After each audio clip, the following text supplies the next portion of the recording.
Hello. I think this is working. Oh, hang on. It would help if I move the microphone a little closer. There we go. Right. So, welcome to those of you who are here. And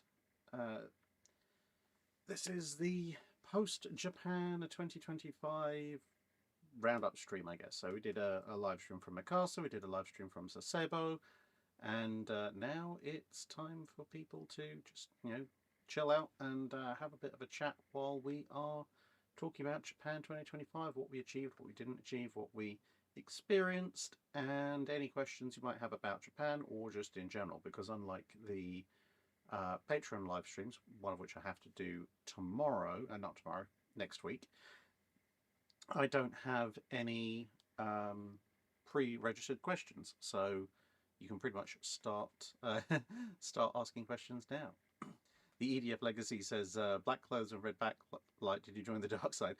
No, this is a submarine action station. I could change the backlight color if you like. Yeah, someone was pointing out the background red is in honor of the Imperial Japanese Navy. Volume is low. Okay. I was trying to keep the boom arm out of the view, but if I move the boom arm to its normal recording position, it's just going to hang there in the screen. So tell me if that's better volume-wise. Aluminium fence, we've only just started. So yeah, just let me know. Much better. Okay, so it's just the yeah, as I can change the background color if you want. Let me just boot up the old thing. So I need to put my phone on silent. We can have a blue. I'm not sure on that one. We can have green. Not sure on that either. That's a very Romulan background. So yeah, I'm going to keep it on the red.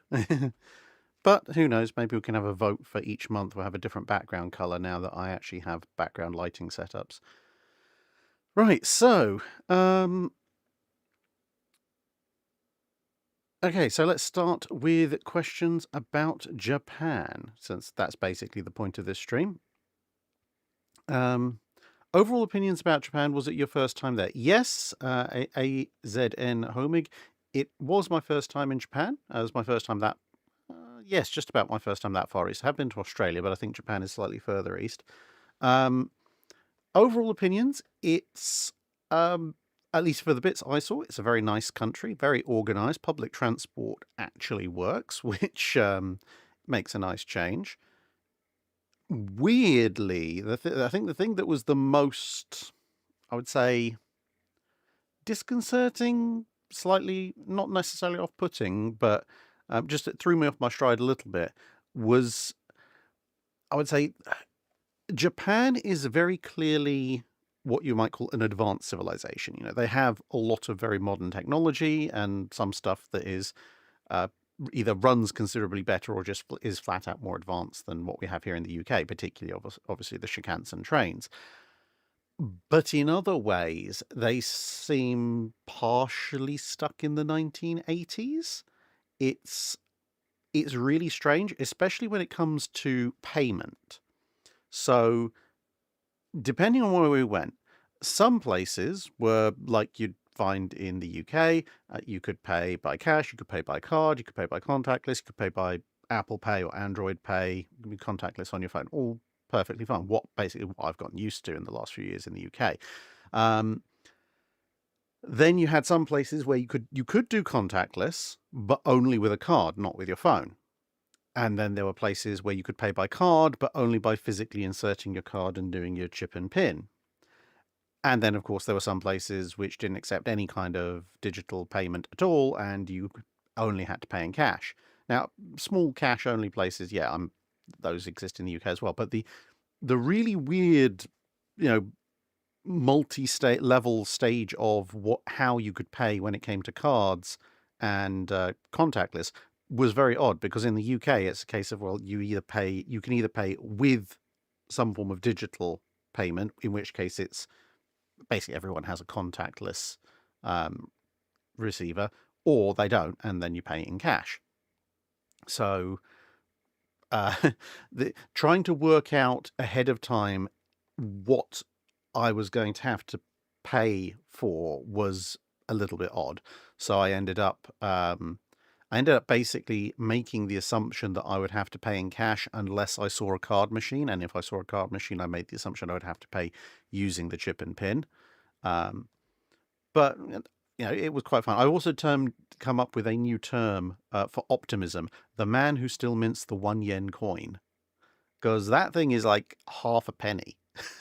um, and you get it in weirdly large numbers of change. And occasionally I think I found like use for it twice, both in supermarkets.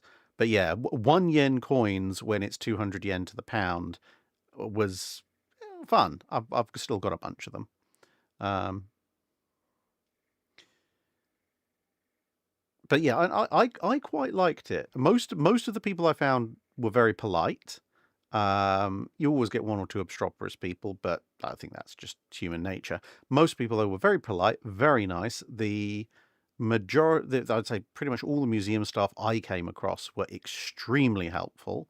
Um, and it did help, to be fair. I think that I had pre-printed up a little sticker which I had on my shirt, which loosely translated said, "Look, I'm very sorry. I'm from the UK. I don't speak Japanese. I'm not familiar with Japanese customs, so I may have unintentionally caused any offense, and if so, I apologize." Um, and people saw it, they read it, they seemed to appreciate that I'd gone to the effort of basically labeling myself, and whether or not that was just an amusing thing, a few of them definitely did find it quite funny. Whether that helped smooth the way for further interactions, I don't know, but it certainly didn't hurt. Um, the EDF Legacy asks, how was the jet lag? The jet lag, it was weird this time. So normally for me, I find traveling west is very easy to deal with. Traveling east is difficult. And so when I've been to the States, that's always been a little bit of a kick in the teeth, because if I go to the States, if I fly in and land afternoon, evening in the US, then by the next morning, I'm pretty much functional. Yeah, my body clock's a little bit out of sync, but I can make it work. But then when I get back to the UK, it'll take me like a week to get back on kilter. Um, but if you do the opposite, so I found this when I went to Australia, fly east, then it's really difficult the first few days there, but it should be okay coming back. And yeah, I mean, it took me like a week and a half to adjust to the 8-hour time difference between here and Japan. Um, I'd wake up at like 3 in the morning and not be able to get to sleep, and not fall asleep till like 11 at night. So, but again, you can make it work. You just end up sleeping in batches rather than in one whole lot. But then coming back, I thought I'd cracked it, because my flight took off at 9:50, I think, from Haneda. I was taking a connecting flight via Helsinki with Finnair, and my theory was it's a 14 and a bit hour flight across the North Pole, landing in Helsinki at 4 in the morning local time. Then there was a 3-4 hour wait for the connecting flight to London. So then we left at 8 in the morning Helsinki time, landed at like 9:30 in the morning London time, and then I had to get home. And I thought, actually, that's the better part of 21 hours that I'm going to be traveling. But as far as the syncing up of the time zones at either end, it's overnight. So if I just sleep through most of it, then I should kind of reset my body clock. And it kind of worked. I slept through most of the flight from Japan um, to Helsinki. I got a bit of sleep in Helsinki airport, and I got a bit of sleep on the plane back. And so when I got here, I was like, okay, this is fine. I think it's actually worked. And then I got to about 6 in the evening, and that was what that would have been about 2, 3 in the morning Japan time. and suddenly my body hit a wall of fatigue, as if I'd actually, been up and about doing all sorts of energetic things until 3 in the morning, and then just went, nope, you're going to sleep now. And that's, I think I'm basically back on UK time now, but it gradually crept forward about 90 minutes at a time. So yeah, jet lag was fun. I mean, it wasn't bad. It wasn't as terrible as I think the worst jet lag I experienced was when I was in San Diego. I think I went. Yeah, I went from the east coast of the US to San Diego for 3 days, just about adapted to the San Diego time, which I think is 8 hours behind the UK. Then went to Texas, which was like 2-3 hours ahead of San Diego for like a day and a half, and then back to the UK. That was I don't know what happened there. That the jet lag there was awful. Um, Homing says you can get away without having to own a car, especially in the cities. Yeah, I mean, we apart from when we were up in Hokkaido, we didn't have to get a car. We didn't have to rent a car. We just used public transport. I got a taxi like twice, but that was purely personal preference. Um, yeah, the public transport it works. It's clean. It's reliable, and it's regular. Um, I mean, I said to Dr. Clark at the time. I mean, when we were in Kobe, and size-wise, Kobe is like the equivalent, at least size-wise, of like Newcastle or somewhere in the UK. It's not the biggest or the most important of cities. And I'm standing there in Shin Kobe Station, and there's like 4 or 5 Shinkansens showing up in a 20-minute gap, and it's just on a constant rotating schedule. I mean, in the UK, you'd be lucky to get one high-speed service into or out of somewhere like Newcastle in several hours, if at all, and it probably won't arrive or leave on time.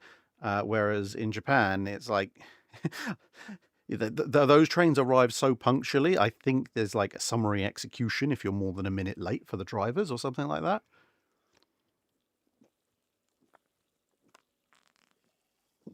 Iron Brew is back, by the way.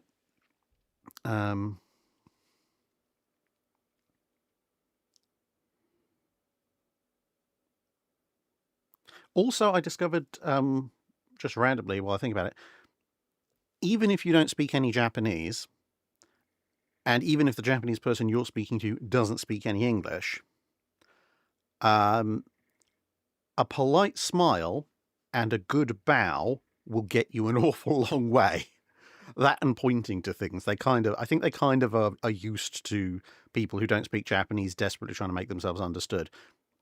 A few times, if I knew what I wanted, I'd type up what I wanted on Google Translate ahead of time and then show them the translation, which was working as well. But when I was in various bookstores, especially there's a really, really good naval history book, military history really, but mostly naval history bookshop tucked just off of the main store run in Tokyo. It's an absolutely fantastic place. I wish I had more money and luggage space. The chap there didn't speak a word of English. I didn't speak a word of Japanese, but we got on very well because I managed to get it through that I was interested in Kaigan history. And then between that and me scanning the book spines and reading what the titles were, we were perfectly fine.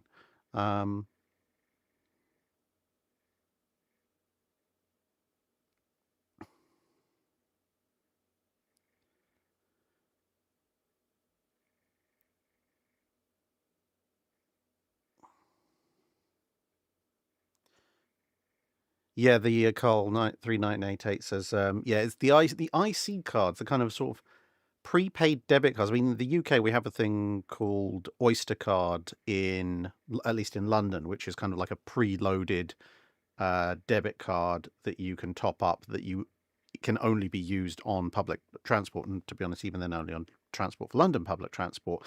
And you get like the DC Metro card and stuff like that.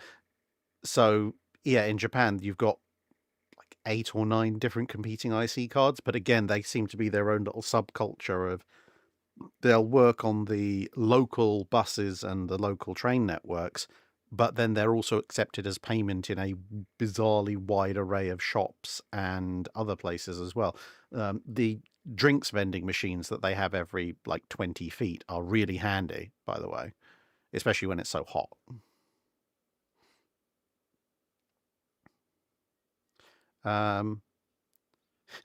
User something or other says, "How aren't the 1 yen coins tiny in aluminium?" Yeah, they are. They're really tiny and light. In fact, I've got one over there. Really, really light, tiny, tiny things. I mean, it's not the smallest thing. I've got an old 5 Pfennig piece from Austria that's about half that size, but one of the lighter coins I've come across. Roller Vilce says, I used a Pasmo IC card for everything in pretty much everything in Japan. Yeah, I got a Pasmo card from Shinagawa Station, and that was pretty useful for most of what I needed. So I'm just gonna. There we go. Okay. Yeah, the 10 yen coins are very useful in the vending machines.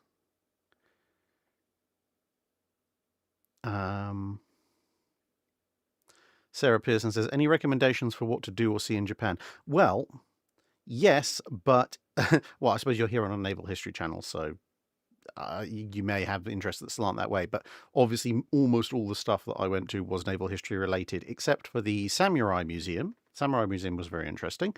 The Japanese Sword Museum is interesting if you are really, really, really into swords, particularly, obviously, katana and related blades. The Small Model Railway Museum, that was quite fun. The Sky Tower, the Tokyo Sky Tower, that's really good, even for someone who has vertigo. That was it was an interesting experience, put it that way. But at least I only think I took 6 months off my life expectancy. So yeah. Otherwise, obviously, let me think. The Hikawa Maru in Yokohama was particularly good. The Japanese Coast Guard has loads of small museums all over the place. The one in Yokohama is basically, here's this North Korean spy ship we shot up and sank. Look upon it, and laugh at the silly North Koreans. But yeah, very funny actually in certain ways. The Nippon Maru training ship, also in Yokohama. That's good. Mikasa, obviously in Yokosuka.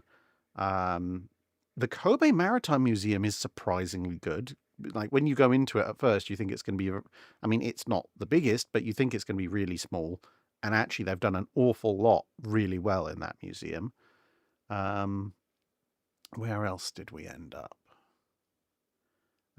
Kure, Hiroshima, obviously, Sasebo, Hokkaido. Yeah, I mean, you can look on the the Drakenfell website under Meeting Drak to see the uh, schedule of what we were doing, and I'd say pretty much everywhere we went is worth going.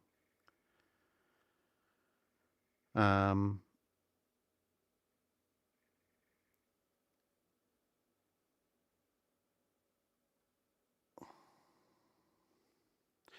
User RI4 something or other says video Mikasa coming. Yes, I do have obviously videos on a lot of things. So the Mikasa video will come out at some point.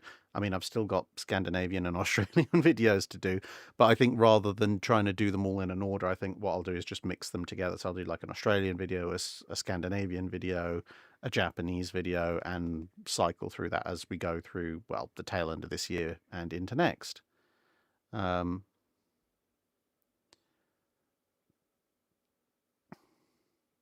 The 7-Eleven stores are really good. Yes, the 7-Elevens are really useful. Some of the hotels we stayed in had either a 7-Eleven or a Family Mart built into the lower floor, which was really handy because then if you felt a bit hungry or thirsty and you didn't want to pay hotel restaurant prices, you could just take the lift down, grab a few things, and go back up. Yeah, Night 6831. Dr. Clark didn't get jet lag because Dr. Clark doesn't sleep. I'm half convinced he's a vampire. Except for the fact he doesn't combust in the air, in the sunlight, I mean.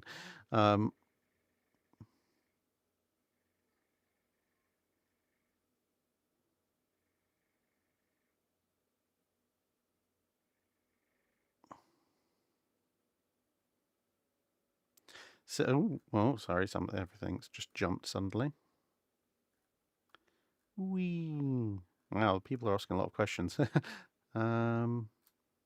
Right.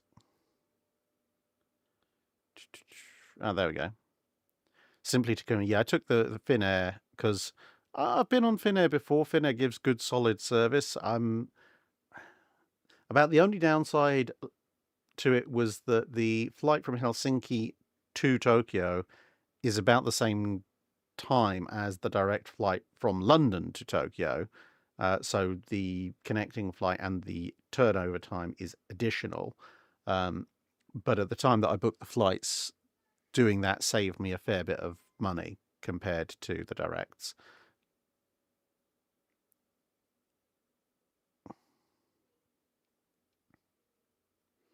Um,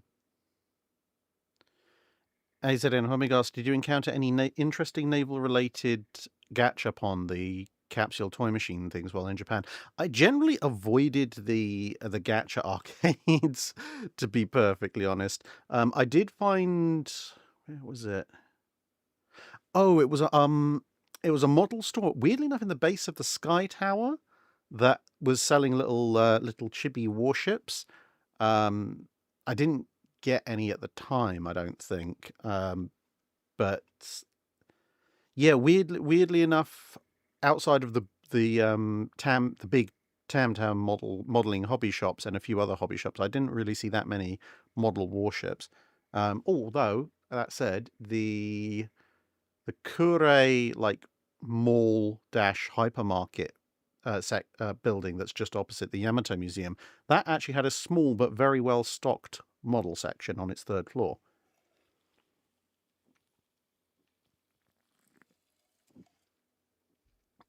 Um,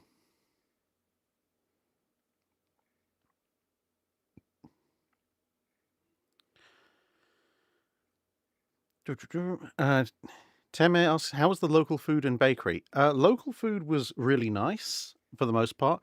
The bakery stuff's really nice. They've got a really nice variety, um, which means that even someone like me who detests vegetation could find baked goods to my taste. Same thing with the local food actually as well. I was a little bit nervous at first looking at some Japanese restaurants and seeing a disturbing amount of stuff that was grown in the ground being served up, but I reasonably quickly figured out that there's a fair amount of Japanese cuisine that doesn't rely on greenery and is basically just meat and rice, or curry and rice, or just meat. And so I was a very, very happy camper.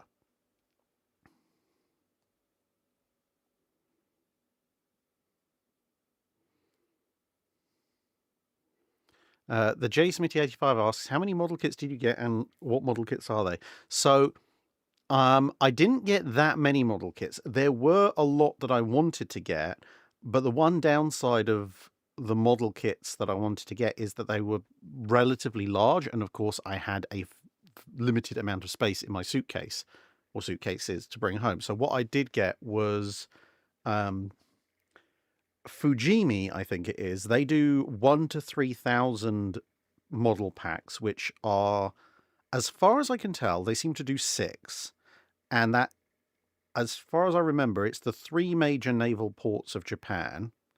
And so sets 1 to 3 are those ports. Kure, Yokosuka, and Sasebo, I think it is, um, as they were in World War II. And you get a bunch of little 1 to 3,000 scale World War II Japanese warships to go with it. So you can make basically a little diorama, which I thought was really cool. More people should do that. But weirdly enough, I went to 3 or 4 model shops that had these things in stock, and they all had kit number 2 and kit number 3. And for love nor money, I could not find kit number 1. And kits 4 to 6 seem to be the same ports, but with the modern Japanese Maritime Self-Defense Force stuff in it. So obviously I was only going to get kits 1 to 3 if I could find it. Only ever found kits 2 and 3. Asked each time, do you have kit 1? Nobody seemed to have kit 1, but I have seen kit 1 available for reasonable amounts on eBay and places, so I'll try and hunt that down. So I got 2 and 3. And the other one was I think it's Hasagawa. They do a whole series of different grades of model kit, but I think I've dubbed it the Rising Sunset, so it's kind of their premium set, I guess. a high detailed one. They do a whole series. I mean, I was really tempted by the Nagato one, but the Nagato 1 to 350 was like, the box was like that. There was Yamato as well. So I ended up settling for the 1 to 350 Hasegawa Premium Mikasa, which is about this big, at least the box is. So at some point I need to build and paint that, but I'm gonna, although I know it's Mikasa in her Tsushima fit, so technically she should be grey, I'm going to paint her in her immediately pre-Tsushima Japanese peacetime colors because I just think that looks better. So those were the kits I got. If I go back at any point, I'm probably going to get a lot more, but those were the ones I got for the minute.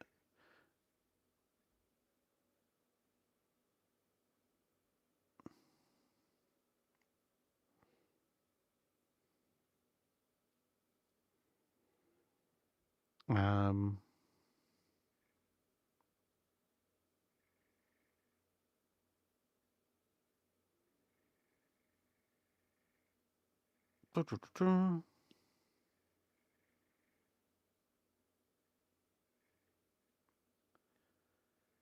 No Alien in This Can asks, what was there first, Mount Mikasa and they named the ship after it, or was Mikasa the ship there first and they named the mountain according to when it became famous?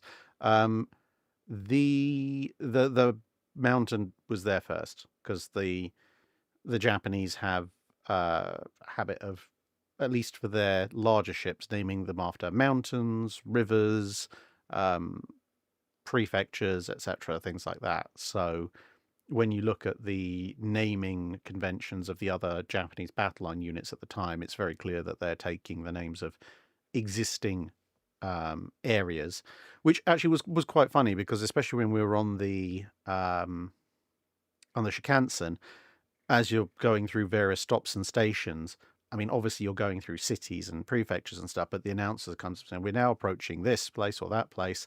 And half the names, I'm sitting there going, oh, I know that name. Because obviously it's the name of also the name of a Japanese warship, like Sendai or something.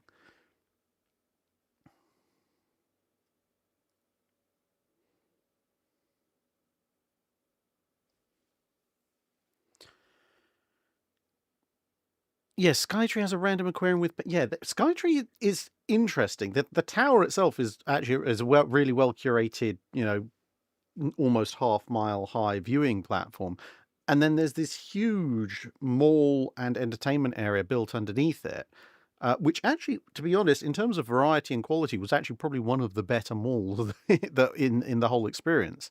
Um, there's like, well, yeah, there's a Pokemon store, there's a Kirby store, there's a Gundam store, there's all the, I mean, okay, yes, fair enough, there are obviously tourist traps, but there's all the classic Japanese things, and they all have their own little store.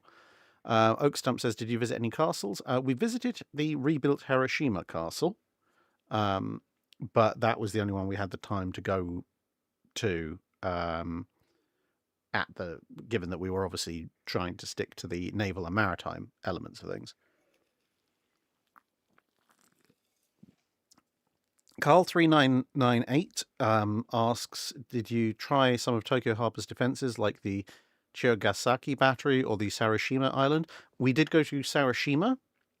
That was really interesting because you could see obviously it had been active till World War II, but it's really been retaken by the environment, which was very interesting. It was also very amusing for the rest of us to find out the Fleet of Oceans had arachnophobia.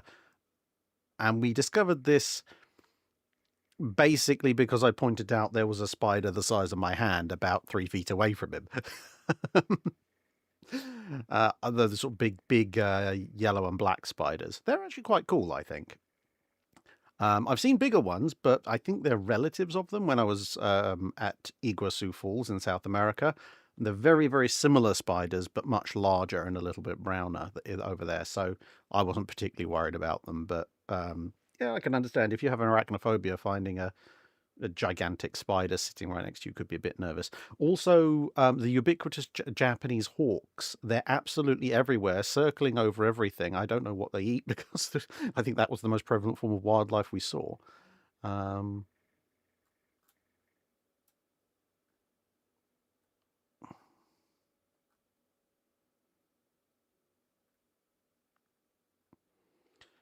Mike Lima 777 says, did you try Gyudon. I have no idea what that is. I may have tried it, but I have no idea. Hang on, actually, let me look up what is a gyudon.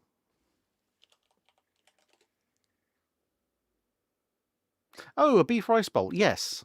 Yes, I did. I had that several times. That was very nice. If so, Yoshinoya, Sukiya, or Matsuya, I don't know. I just pointed to the picture that had the least vegetation on it and went with that. It was all very nice. Um, any particular things that you wanted to see but were unable to visit due to scheduling or time? We did get to see elements of the Kure Museum. I would have liked to obviously have seen the big centerpiece, but it turned out at the time that we were there, a good chunk of it was all covered over by tarp. So yeah, that was a little bit that sucked a little bit. Other things that I wanted to see. I mean, I kind of wanted to see the classic view of Mount Fuji. We did see Mount Fuji, but from the Shinkansen as we went past it. But at the time that we went past it, had lost all its snow, so it was just kind of a cone-shaped mountain. But yeah, seeing Mount Fuji with snow would obviously, that's kind of the classic thing. There were a couple of more general museums that I think I would want to go and see, and some of the nature hiking trails. Like there's a cable car in Kobe that goes up into the mountains that back onto the city, and is apparently quite nice. So yeah, that kind of general touristy dash yeah stuff. I probably want to do a bit more of. Maybe go and see Japanese swordsmithing or something like that, which is apparently a thing that you can do.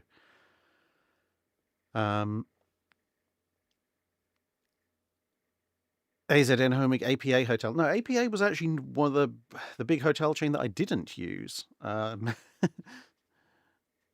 no, I went to a whole load of different hotels. I mean, the one that I went to in Yokosuka, I'm pretty sure is like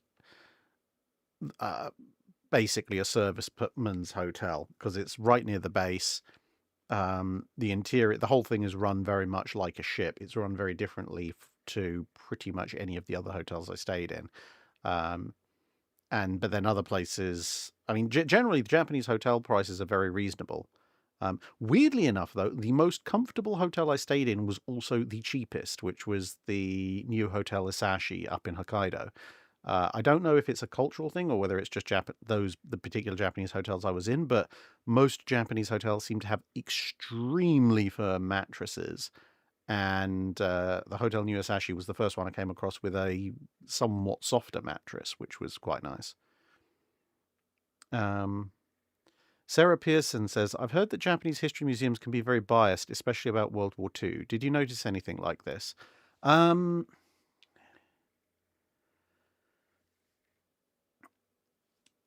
trying to think. I mean, a lot of the Japanese history museums that we visited, obviously we didn't visit, I mean, the Mikasa Museum isn't really covering World War II, it's covering earlier, so that's not really relevant. Obviously, I haven't visited like air museums or land forces museums, stuff like that. The naval museums that we visited, I didn't notice a particular bias in the explanation boards, I would say. But at the same time, a lot of their explanation boards are only in Japanese. So I've got a ton of photos of all the explanation boards, which I'm going to have to get translated at some point so I know what they say. So who knows? I'll take a look at that point. Although I will say something, one thing I found mildly amusing is just opposite from the Kure Museum in Kure, there's the Japanese Maritime Self-Defense Force Museum, which has a Socking Great submarine stuck on top of it or next to it. And they actually they've got two sort of exhibition floors plus the submarine to go around. And the first exhibition floor is all to do with minesweeping. That's actually really interesting. And then the second floor is all to do with submarines. And the reason I found that floor really funny, from my perspective, is that I mean, and admittedly, they can kind of get away with it because, in theory, it is the Japanese Maritime Self-Defense Force Museum, not the Imperial Japanese Navy Museum. But basically, you get up to the third floor, and the display goes, at the time of the Russo-Japanese War, you know, here are the first submarines to serve in the Japanese Navy, and then it's like, and then in the 1950s, the Americans gave us a Gato class. And then it moves on and explains the whole Cold War history of the Japanese Maritime Self-Defense Force, submarine force, and then up to the present day. And I'm sitting there going, hang on a minute. There was a lot of submarine history you just skipped there. But yeah.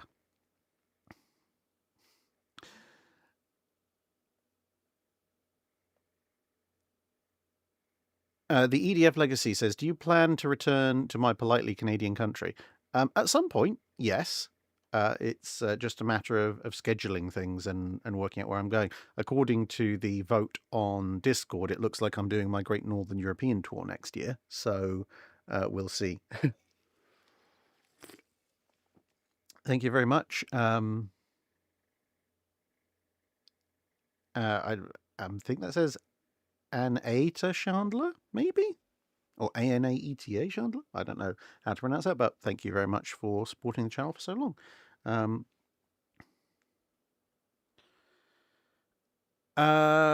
Reason Galaxy, any public restrooms or trash cans? Actually, trash cans seem to be very rare. I did occasionally find the odd recycling bin for the drinks bottles that you will inevitably go through in large numbers. But yeah, actually, that was one thing we did notice. There was actually very little in the way of trash cans. And in fact, I found myself debating, how do they get rid of their rubbish? Because there wasn't, at least as far as I could see in the areas that we were in, there wasn't like the rubbish bins or, you know, trash cans, as you would say in the US, that that you generally have in a UK household that then get wheeled out for collection.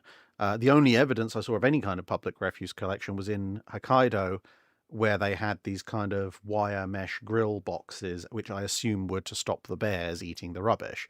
Public restrooms, I'm just thinking, I don't think I actually ever used a public restroom. I think I only ever used the ones in the hotels, maybe one or two in the museums. Daniel Homick says, Can Cole is very popular lately. I doubt you went into the super weeby figurine shops, but let's just say there are tons of well-endowed waifus. Some of the museums seemed to embrace the Can Cole thing. They had like cardboard cutouts and stuff available. But yeah, I wasn't exactly hunting down the various figurine shops. So apart from anything we didn't really have the time, even if we'd wanted to. So yeah. Yeah, well, I'm just thinking which ones. Kure definitely embraced the whole Cancol thing. In multiple locations. I think there were one or two others as well, but I can't think off the top of my head.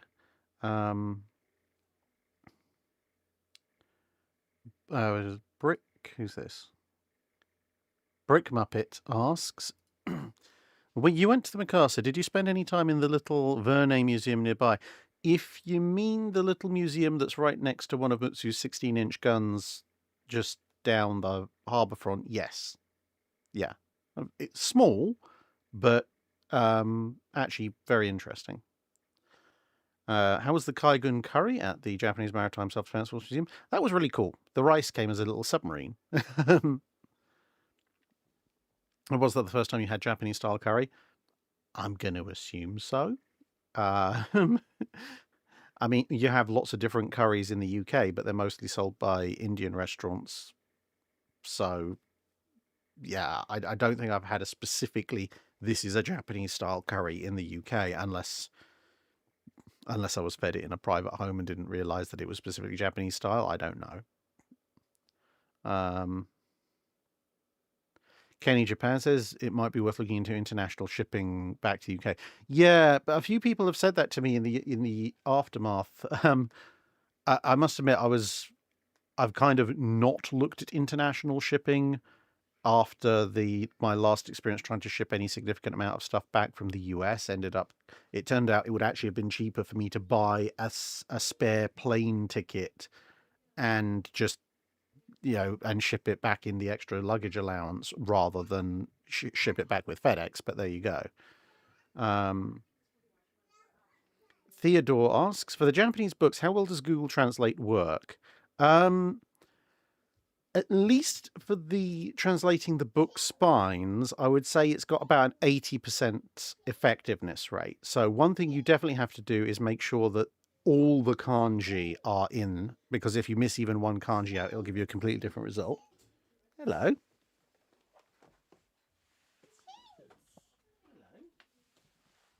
What you doing? Red, yeah. Careful. Careful. You're going to come around this way? Just a second, everybody. This way. Up.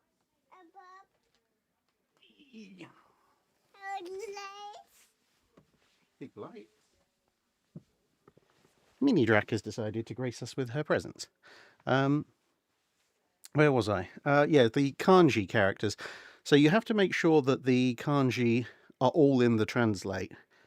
And I think you have to have a certain level of knowledge of what you're looking at first before trying to read it. Because some stuff is translated and it's like, oh yeah, that's obviously what it is. Other stuff is, as I said, you have to understand the context. So obviously in English you'd read kamikaze. In Japanese, the direct translation, special attack services. So if you know that special attack services are the kamikazes or the kaiten or whatever, then great. But if you don't, then you'd be like, oh, is this like Japanese special forces? Kind of, I suppose.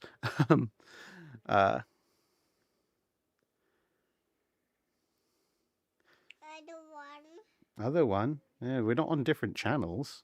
Hang on, let me... I think that's... There we go.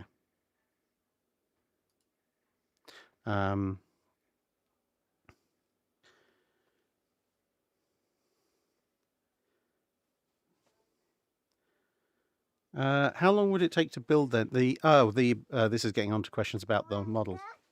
What are you doing? Oh, you found the duck. Okay. Careful.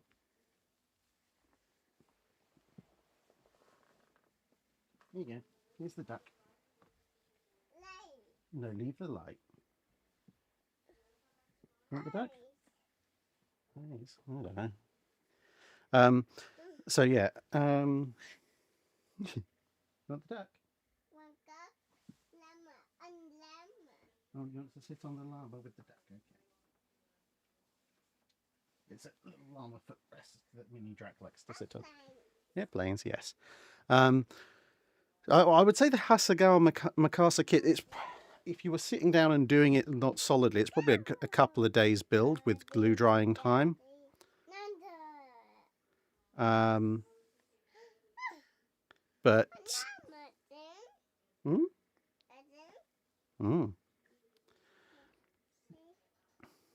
Yeah, they no Kamchatka model. They didn't even... Kamchatka was notable by its exclusion even on Mikasa. So on Mikasa they have models of every single ship that was at the Battle of Tsushima on both sides, down to the smallest torpedo boat and supply craft, except Kamchatka. And believe me, we checked.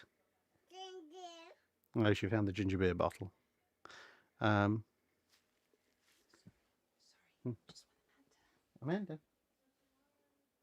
I'm getting in it.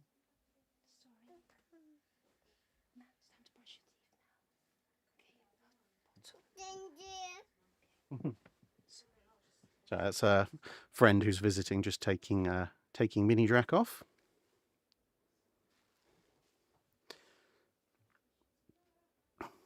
Yeah, that's not Mrs. Drac. That's Mrs. Drac's friend. Right. Where were we? Wow. Okay, I need to be faster on the questions. Yeah, I have a feeling the Japanese probably think if they have a model of Kamchatka on Mikasa, she'll probably somehow catch fire and or sink. Oh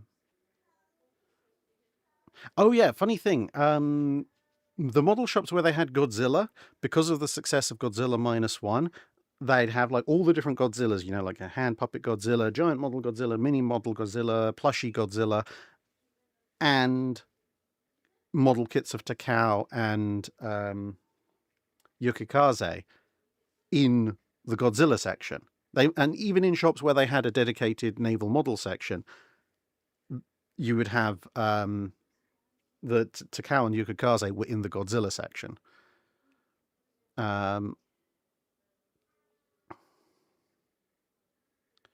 Did you get a chance to go to Yokohama and visit the Hikao Maru? Yep, Hikao Maru was actually the first museum or museum ship that we actually managed to visit properly. So that was fun. Can we see the model kit stash from the trip? It's on the other side of this lot of shelving, so maybe at some point. Stephen Richards says, tell me you bought a sword back. I was so tempted. The Samurai Museum actually had some really good quality katana available. I was extremely tempted, except for two things. One, I spent an awful lot of time trying to work out if I could actually physically fit a katana into my suitcase diagonally so that it could go back in hold luggage, because obviously they're not going to let you take it on the plane as hand luggage. And secondly, thanks to some really badly worded laws in the UK, importing a curved sword or a sword with a curved blade is really, really difficult in the UK. Theoretically, it would be fine because there is an exemption for either antiques or traditionally handmade. And of course, as long as you make sure you've got one that's been made with traditional techniques in Japan and you've got all the certification, it should be fine legally. But I also know the, shall we say, misguided or misinformed nature of a lot of UK law enforcement. And what was the tipping point for me was, do I want, after having spent 21 hours traveling, to have a blazing row with a customs agent as to whether or not I'm allowed to bring this thing into the UK or not? And I decided no, because ultimately, if I want another katana floating around the house, I know people in the UK who can find one for me. And it'll be a lot less hassle because it'll be properly done through proper antiques dealers, and I don't have to worry about importation nonsense. AZN Homig asks, Nagasaki next Japan trip? Yes. Yeah, actually, apart from anything, the Nagasaki Natural History Museum looks absolutely brilliant. And speaking of natural history museums, in the Kobe Maritime Museum, they had a temporary exhibit all about dinosaurs, which was actually really cool. And they actually had a really interesting way of displaying things, which I thought was really fun. And that was that they had original fossils in display cases like you'd have at most museums, but they'd also got a bunch of really high quality FDM 3D prints of skeletons and skulls and bits and pieces and everything. And they had those on display in the open, so you could get more up close and personal and look at them, etc. And I noted that the way they made them was also really cunning, because obviously, like T-Rex skull, unless you've got one of those like $10,000 3D printers, you're never going to print a T-Rex skull all in one go. And a full-size skeleton, even of a small plant eater, isn't going to fit on anything. So you have to print it in sections. But what I noticed they'd done is, for the big stuff, they'd actually printed it, but where the original fossil has, cracks and fragments and bits of it, they'd used those fault lines as kind of the cut lines for printing the individual sections. So then when they glued them all together, they glued together on the seams that already existed. So you didn't notice, unless you were like right up within a couple of centimeters close, you didn't actually see the join lines. So from a normal inspection, it looked like a single piece. And I actually think that's a really good way of displaying certain, prehistoric or ancient artifacts, if you have the original on display and then you have a really good quality 3D print so people can get up and experience it a lot closer, and then if it goes wrong, well, it's, a few quid's worth of FDM plastic. Um,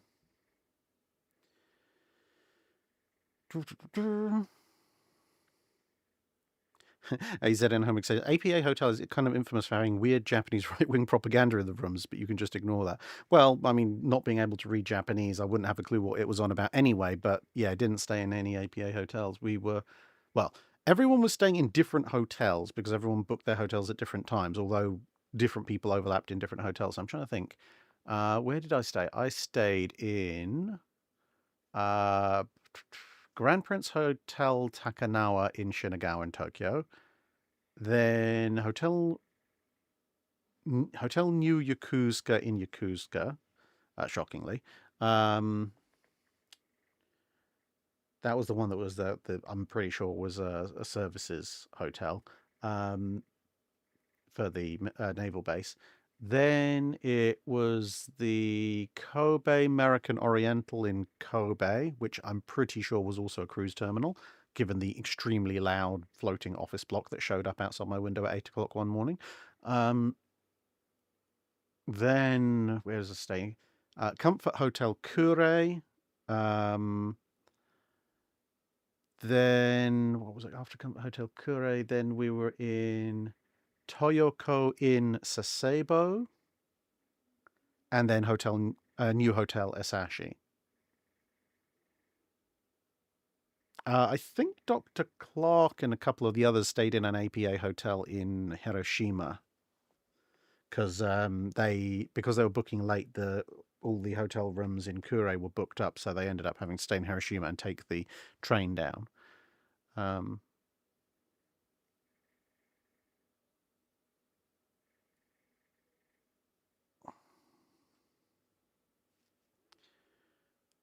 Best answer asked, did you go into Russian airspace? No.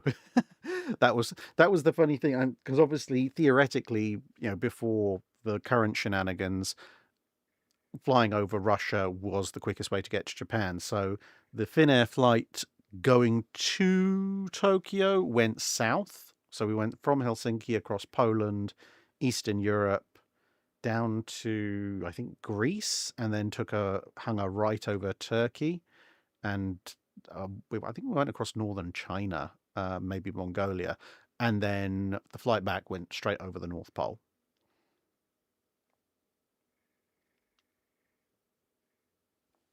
Um,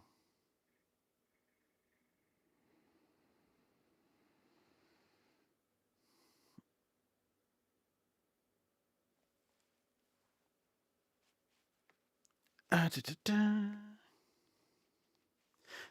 Yeah, most people. To be honest, I wasn't generating a huge amount of rubbish at all. Yeah, pretty much, pretty much all the rubbish I was generating was the drinks bottles from the vending machines. Because yeah, you need to keep yourself hydrated. But as I say, there were semi-regular recycling points for the bottles, so that was fine. Actually, one of the interesting things, and I know people might throw tomatoes at the screen, but as well as experiencing the more local Japanese cuisine, I did make it my mission to try and track down the various Western chain restaurants that have made it over to Japan. So I found a KFC, a McDonald's, and a Burger King, and I was mainly interested in the fact that obviously I'm used to those things in the UK, but if I go to the US, the menu is slightly different. If I especially where was I in Sweden, the menu again is slightly different. So I was thinking, okay, well, what's the menu like in Japan? And I would say of the three, the Burger King menu was the closest to what I was used to in the UK. But even then, they still had some interesting stuff. Like they had, I think it was a temporary promotion, but they had the Inferno burgers, which were like this. They had this really spicy sauce in them, and they had a £1 Inferno burger, so it's like a quad stacker, which of course I asked for with extra cheese and extra bacon, and ate the whole lot in Yokosuka because that was delicious. The I think McDonald's deviates the most from what you would think of it as being the Western McDonald's menu. They had a soy sauce infused burger, which I thought was really nice, and Dr. Clark refused to touch after the first bite.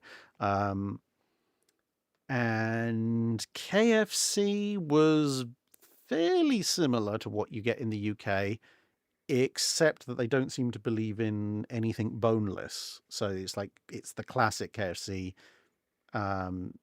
thighs and legs and stuff like that, with bones. The only thing I found that they didn't have bones was one of the fillet burgers, whereas in the UK, I think like 60% of KFC now is boneless.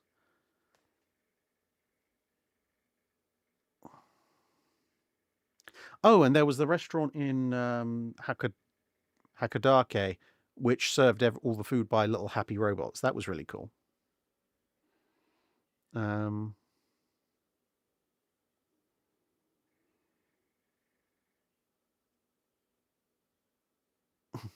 AZN Homing said, "We're still owed the anime girl Drek NFL logo for your Japan videos." Yeah, I might include that if I can be bothered to find the original intro sequence file and edit it for the Japan videos, at least as a bit of a joke. But there you go. Um,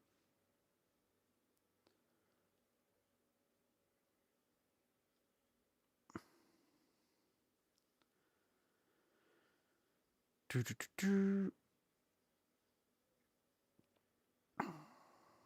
doo. Sarah Pearson says, "Any chance you'll be visiting the States anytime soon?" I am visiting the US in, let me just check, 2 weeks.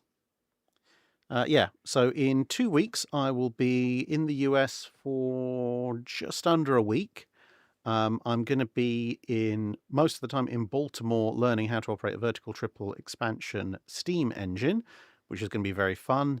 And then I'm going to be on the New Jersey for a day before heading back to the UK. So I think I'm on the New Jersey on the Tuesday, the something or other. Maybe I think the 18th, but I'll put it all up in a community post in a few days' time once everything's finally sorted. Yeah, short visit to the US this year, but considering I was almost in the US enough last year to qualify for a green card, it all has to balance out.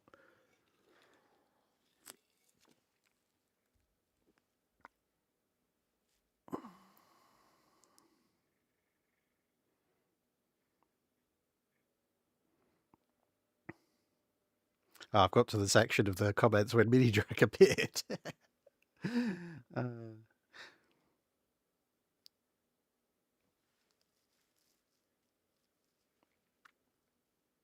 ooh,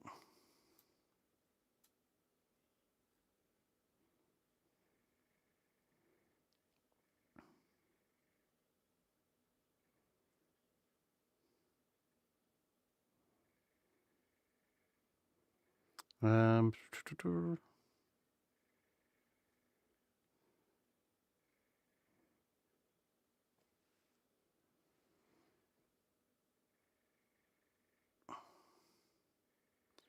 yeah, that's going through the bit about UK sword importing law. 1095 Steel says, "Any more collabs with your armor reenacting friends and content creators?" Yes, I do plan on that. In fact, I don't know if any of you happen to be based somewhere in South London or Southern England, and you happen to know someone who owns or operates a decently deep swimming pool, who's happy to rent it out for half a day, I would deeply appreciate getting in contact, because I've had an idea that crosses over naval history and armor and reenactment, and I've got it all set up. But the local swimming pools around here either just don't reply to my emails or have told me no, because my idea is to do with the Battle of Sluis, or Sluys, however you want to pronounce it, basically one of the many medieval naval battles between England and France, because that features a lot of naval combat and a lot of people falling off ships and drowning. And obviously, I have a full suit of armor. I have several full suits of armor, but I have a vaguely suitable suit of plate armor, and for that period. And my theory is, well, my question, I suppose, is it worth stripping off some of your armor to fight in a medieval naval battle. Because, of course, if you take armor off, you are going to be sacrificing protection. But if you can sacrifice a certain amount of protection and still be somewhat protected, at least to a decent level, then it might be worth that if that level of sacrifice allows you to swim. But if you have to basically ditch almost all your armor in order to be able to swim, or at least keep yourself on the surface long enough to grab a rope, then it's not worth it, and you might as well wear full armor, because then you get all the protection, and, if you fall over the side, if it's a case of if you fall over the side and you'll drown wearing any armor, then wear full armor. But is there a level of armor that you can cut down to and go, right, I can swim in this, but if I add more, I can't? So I want to basically experiment by going, okay, here is a swimming pool. It's, 8 foot deep. Here's me in my suit of armor. I'm going to jump in. Can I get back up to the surface? I mean, obviously, if not, then that's what the ladder is for. And then I'll try ditching bits of armor when I jump in. And if that doesn't work, then I'll try removing bits of armor and basically gradually remove armor until I can actually get myself back to the surface under my own power, and then be like, okay, is this a decent level of protection that's worth stripping down to so that I can swim? Anyway, that's my idea. I want to test it, but I just need to find a swimming pool that'll let me do that.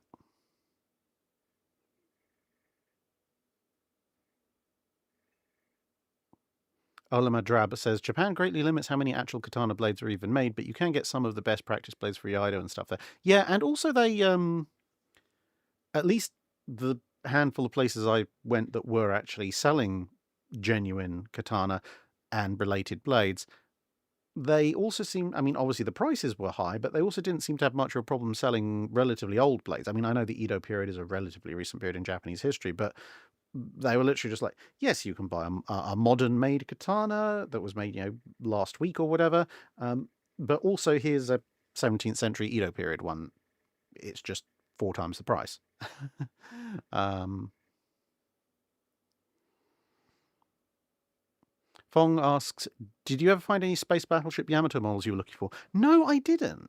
I looked, and after tips in the various impromptu lives, I did try and modify where I looked, but still, everywhere I looked in Japan that I had time to look, the only place I found a space battleship Yamato model was in a weird glass cabinet in the side of a Don Quixote in Tokyo, right at the beginning of the trip, which was strange because like everything else, every Japanese show that I'd heard of, and quite a few that I hadn't, all had plastic model kits, by the shelf load, and Space Battleship Yamato seemed completely unrepresented.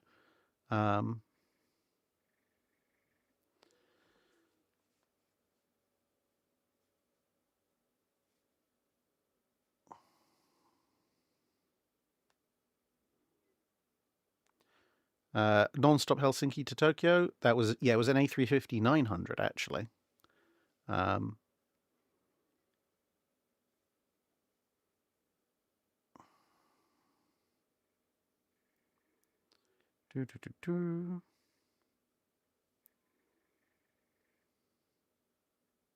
Yeah, the aircon in all the hotels I was in was you could set individually in your room, which was just as well because the default setting seemed to be about 27 degrees C, and I was like, this is not an improvement on the outside. I usually had it set to about 21, which is hilarious because here in the UK, it's currently averaging about 7 or 8 degrees Celsius and raining.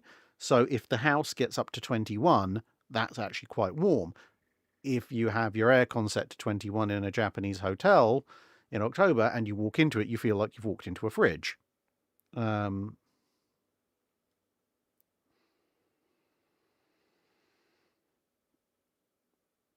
Aluminium Fence says, your heart didn't explode from the £1 Inferno burger. No. I mean, it was spicy, but that's why I ordered a large Coke.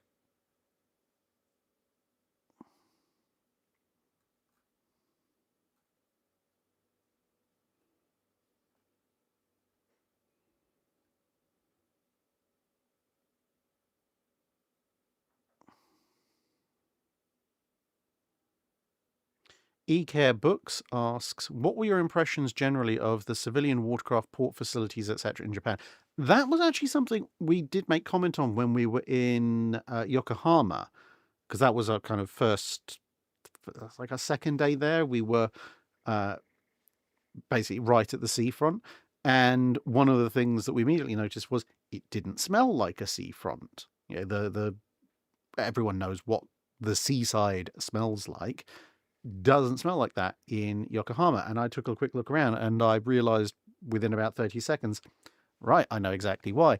Because, of course, the smell of the sea is not actually the smell of the sea. The smell of the seaside is, generally speaking, all the seaweed, the kelp, and all the other various organic stuff that washes up from the sea that is rotting quietly away to itself on the beaches and so forth. But in Yokohama, at least in the bit that we were at, and subsequently when we're in Yokosuka and so forth, pretty much all of the quote-unquote seafront is reclaimed land, and quite extensive reclaimed land. And because you're in a port, they obviously want fairly deep water right next to the quote-unquote land so that you can berth ships next to it. So instead of having a gently shelving natural seafront, you basically have land, concrete barrier, 30-foot drop to the seabed.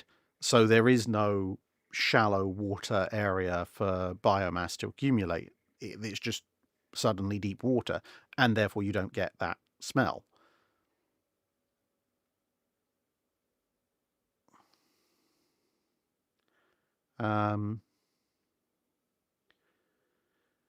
Civilian watercraft, I mean, didn't see that many, but the ones that were around seemed to be well behaved, except for the tour boats in Kobe, who seem to like setting their horns off every 15 seconds for no apparent reason. Awindil, any new video with Ryan? There will be some new videos with Ryan when I get back from the States. The Last Shadow says, guess it's going to be at least a couple of years before you revisit Finland. Yeah, I do have a few places in Finland I do need to actually go and see. But rationing my time, I'm just trying to think. Yeah, Finland 2027, maybe, kind of a quick catch-up tour through Scandinavia for the bits I missed on the last Scandinavian tour. How was the Naval Academy at Etajima? Did you go in through the guided tour? Yep, we went on a guided tour around the Etajima Academy. That was actually really interesting. They do have restrictions in the main museum. You can't take any photos.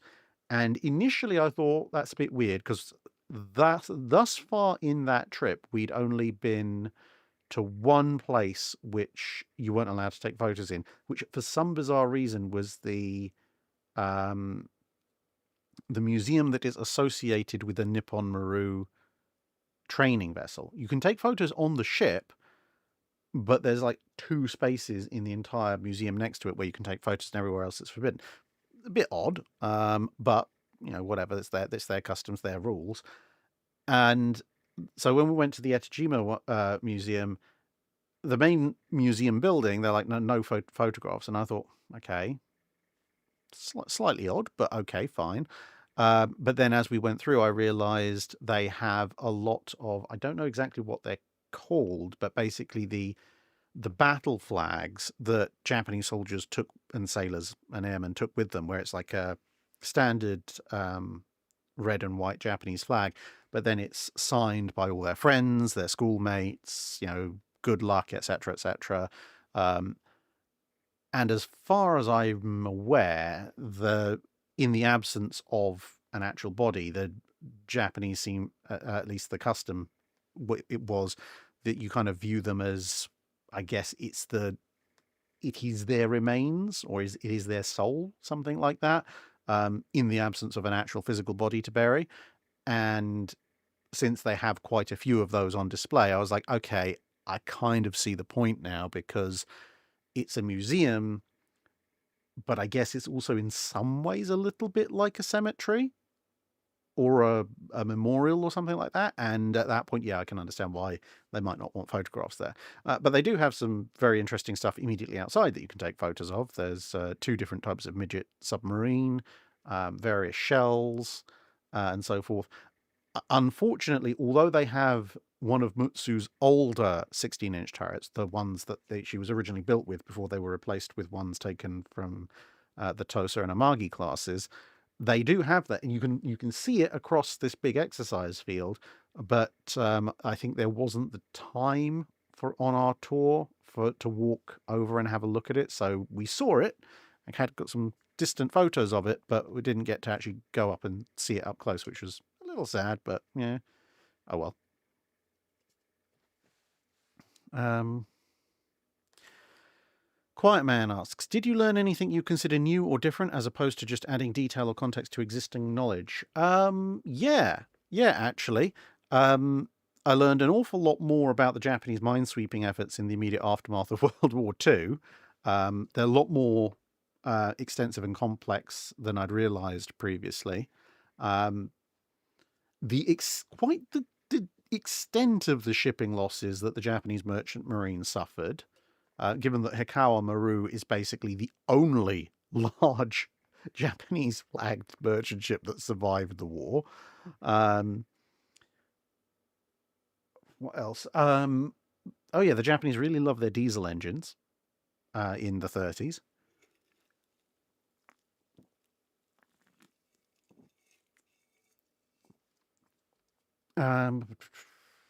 The whole story of the Kaio Maru up in Hokkaido, that was new. I mean, I knew Kaio Maru existed, but the actual details of what was what her story was and how she ended up on the seabed, etc., how the replica got built, that was all new. Yeah, and I think one of the things I'm really looking forward to is translating a bunch of the books, because obviously again, limited suitcase space and limited weight when it comes to books. I could only select a few books to bring back, but I was therefore very careful in curating the ones that I did, and I'm pretty sure that pretty much every book I've brought back is going to bring a lot of knowledge that's at least is new to me and maybe new to pretty much everybody else. For example, I now have full copies in Japanese, obviously have to be translated, but I now have full copies of both Musashi and Yamato's deck logs for the entire time they were in active service. Yeah, that's going to be fun to go through.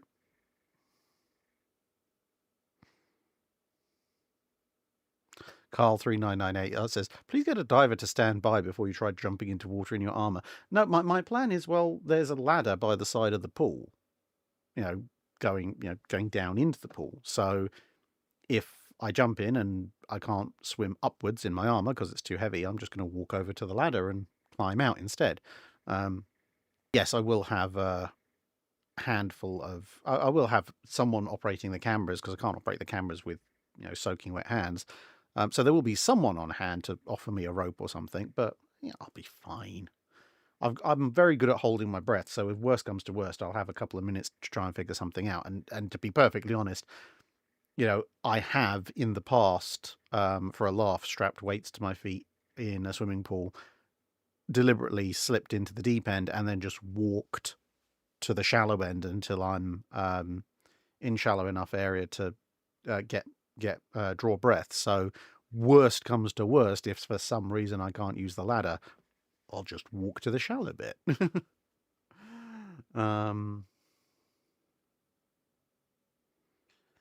Hunter Pi 2DD says, can we get a Drac reaction to the Mitzi Studios Battleship video? I'm not really one for doing reaction videos, to be perfectly honest. I like the Mitzi Studios videos generally. They're good, funny videos. There are a few times. I mean, admittedly, there are a few times when I'm watching them and I go, "That's not entirely right," but at the same time, they are trying to do kind of a comedic act plus summarizing a huge amount of information into a very short time period. So you can overlook it. They're not trying to be encyclopedic.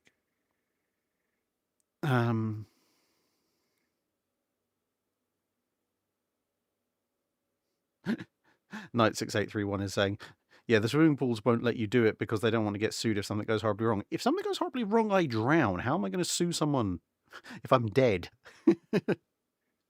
um, Legacy. Yeah, if somebody needs to contact me, then 5minuteguides@gmail.com, or drop me a line in Discord if you have Discord. Someone says, I think you'd find Space Battleship Yamato stuff in the Gunpla shops. You'd think. You really would think. I visited several Gunpla shops and I could not find it. I found something very similar. It was kind of vaguely naval-ish space-based ships, but definitely still wasn't Space Battleship Yamato. I did see a giant Gundam, though. That was quite fun in Shinagawa.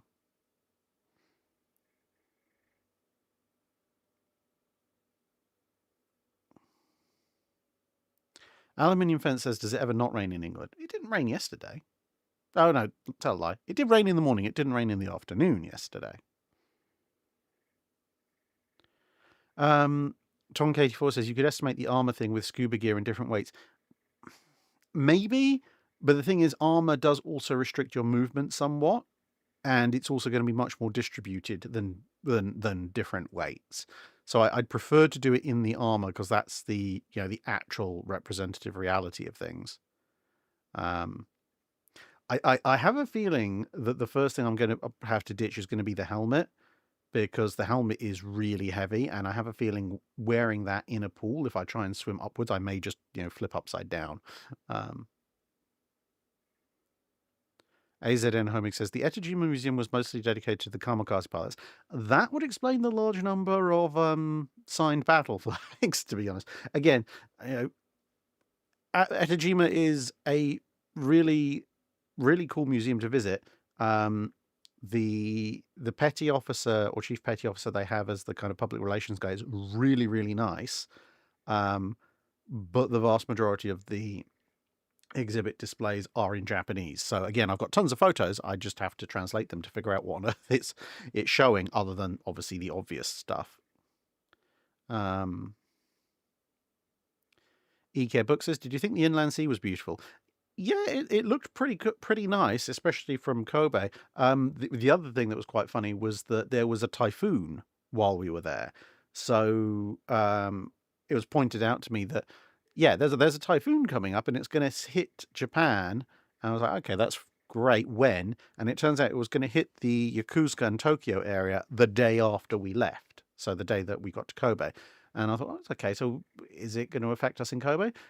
I've got a photo on my phone, which is it's literally the massive, almost slate grey black storm clouds that were the edge of the typhoon system, all across the inland sea, all across up to the coastline. And I kid you not, the dividing line was at the coast where I was standing. So if I looked out to sea, slate black grey clouds. If I looked up, perfect dividing line, and to my right, the inland side, perfect clear blue sunny sky. And there I was standing under the divider. So I was just like, I'm going to get a photo of that, because you're not going to see that very often. There you go. So apparently it's called the Hinosaki Maru flags. There you go. Now, the more you know.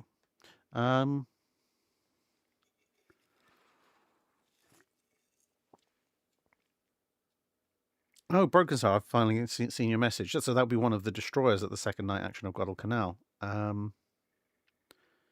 Michael Denigan asks, any plans on doing a video on USS Edsel DD-219? She'll be on my list somewhere.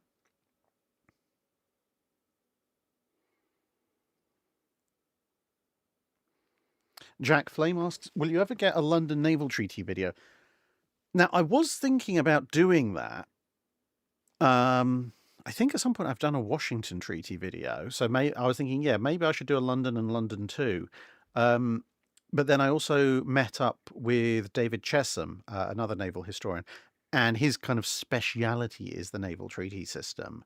So I'm thinking I might see if he's up for a kind of an interview dash chat going over the treaty systems, the three naval treaties and how that went, because that might I think be a little bit more informative or interesting. I don't know.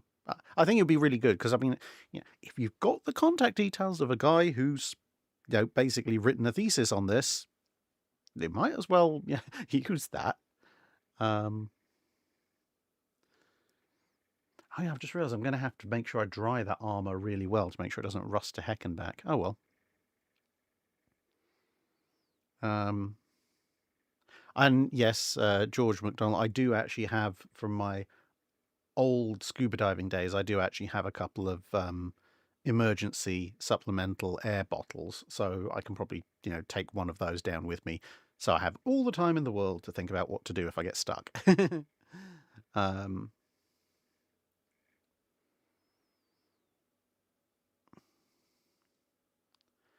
AZN Homig asks, any interest in picking up Japanese woodblock prints, especially Meiji era, depicting the various naval battles during the first Sino-Japanese War and Russo-Japanese War in Japan next time? Yes, that was actually one of the other things I was looking out for. And then again, I don't know if I was looking in the wrong areas, but I couldn't find... I think I found one traditional woodblock print artwork for sale and nothing else. That was actually something I was specifically looking out for and didn't find. Hello, Dr. Clark. Dill,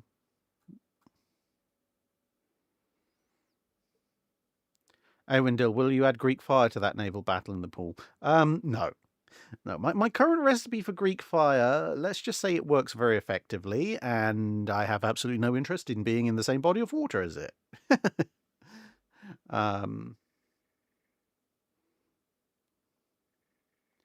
Dr. Irrefutable says, will you be returning when the Yamato Museum reopens? Most likely. I just have to figure out a better way of getting to Japan. Yeah, I'm almost certainly will be... Well, no, I will be returning to Japan because Mrs. Drac wants to go to Japan once Mini Drac is old enough to actually remember it. Because, yeah, it costs a fair bit to go to Japan. And so if you are going to pay for 3 people to go, I think all 3 people should enjoy it. And with the best will in the world, when you're 1.5, 2, you are not going to remember any of it. So yeah, but maybe I think in a year, maybe a year and a half, 2 years, we'll probably be going back to Japan, which at that point the Yamato Museum will be open. And I will go to the Yamato Museum and, well, actually, no, to be fair, Mrs. Drac will probably want to come along and see it as well. So there you go. Yeah, I just have to figure out a better way of getting to Japan because I really don't like those stupidly long flights. So far, my 2 alternatives are either do some kind of interrupted flight, but the problem is even flying to somewhere like Singapore is still a really long flight, and I can't think of many places in between where I'd want to land. Or the other alternative, which might be workable, is to take a cruise there, because believe it or not, the Queen Mary 2 does a cruise from Southampton to Tokyo, or to Yokohama specifically. Yeah, it takes 52 days to get there, but it costs the same per person as a decent, not business class or anything, just a decent ticket on a flight. Now, of course, the flight gets you there in 14 to 24 hours, whereas, 52-day cruise, but they cost the same amount of money, and I can guarantee you the cruise will be a lot more comfortable. I was ruling it out because there's no way on this planet I can get, plus the stay in Japan, 70, 80 days worth of videos done in advance. But then I recently met up with a guy who designed the Queen Mary 2, who pointed out it actually has brilliant internet, and you can also take your own Starlink if you want. So I was like, aha, I can take some of my library with me and just create videos while I'm on the cruise. And it's not going to cost me any more than the plane ticket, and I won't want to murder someone when I get off. So, yeah, maybe that'll be the way to do it. Who knows?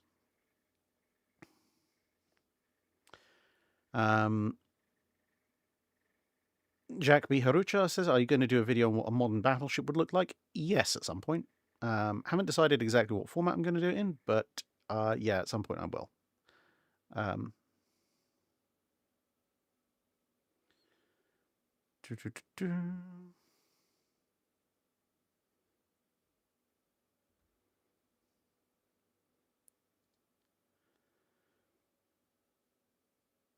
Aluminium fences. Have you had a chance to check out World War II US bombers videos on US naval anti-aircraft guns lately? No, I haven't. To be honest, I think my watch later list is like 200 videos long because I've got home, unpacked, and had to scramble to make sure the videos keep coming out, plus overcoming jet lag and dealing with all sorts of other fun things. Um,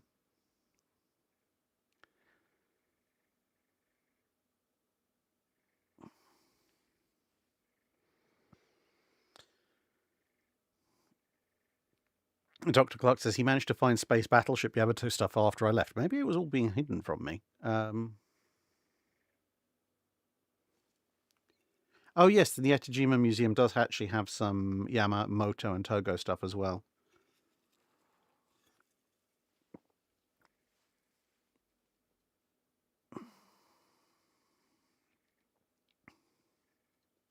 Yeah, I'm still trying to hunt down a decent copy of uh, the test reports, because obviously the U.S. Navy did a whole bunch of tests for them just before their involvement in the Second World War. For everybody else, just after the Second World War started. Um, they did a whole bunch of extensive tests where they compared things like the Army 37mm AA gun, obviously the Bofors 40mm, the British pom-pom, etc.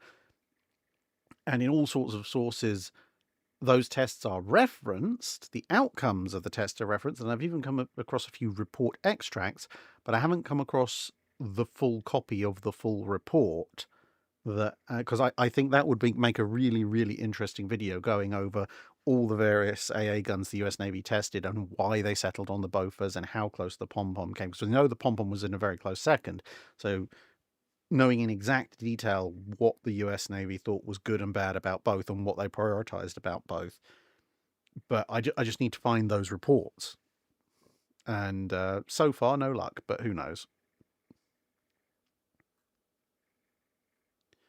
Um,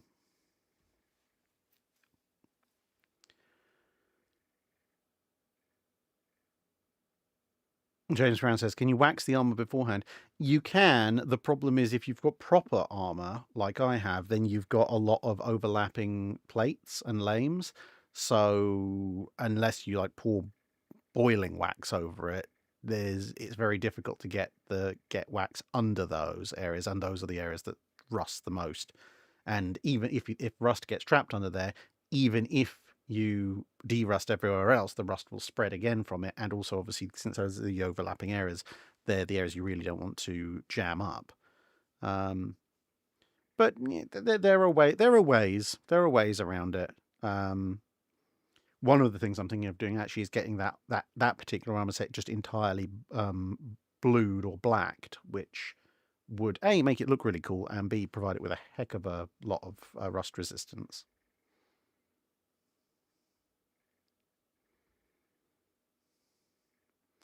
Dimas Girl asks, which Japanese food are your favorite and which ones would you class as I would never feed that to a cockroach? Well, I'm not a great fan of raw things, so obviously I was not eating the sushi or the sashimi or whatever it is it's called. But then I didn't eat it in the first place. So for me personally, I didn't eat any Japanese food that I then sat back and went, I don't like that. Um, I would say probably my favorite was a Japanese. I can't remember. It was a one we had in Kure, where basically you could order a slightly absurd amount of steak, and it was served to you sliced, but basically raw, but on a extremely hot skillet on a wooden plate. And how well that was cooked basically was, here's a pair of tongs, it's cooking in front of you right now. Here's a side plate, take it off when you think it's done. So if you wanted it blue, you could you could just start scooping it off there and then. If you wanted it rare, you could leave it on for 15 seconds. If you wanted it medium rare, etc., you had complete control over how well done or not your steak was. That was quite cool. And actually, I would say the only thing that kind of bettered that was the Hakadake restaurant, where you got served by robots, because you just had an iPad, you had an open gas grill in the middle of the table, and you got your iPad or tablet, whatever it was, and you just went, I want this, this, this, this, and this, hit order, and about 30 seconds later, a happy little robot came down the aisle, turned around, delivered you plates of food, including plates of various raw meats, and then you were just like, aha, well, this is what the open gas grill is for. And yeah, again, you just cooked the meat to your liking at the pace that you wanted, in the amount you wanted, and happily ate meat fresh off the grill. And I was there for a good long time. That was a very, very fun experience.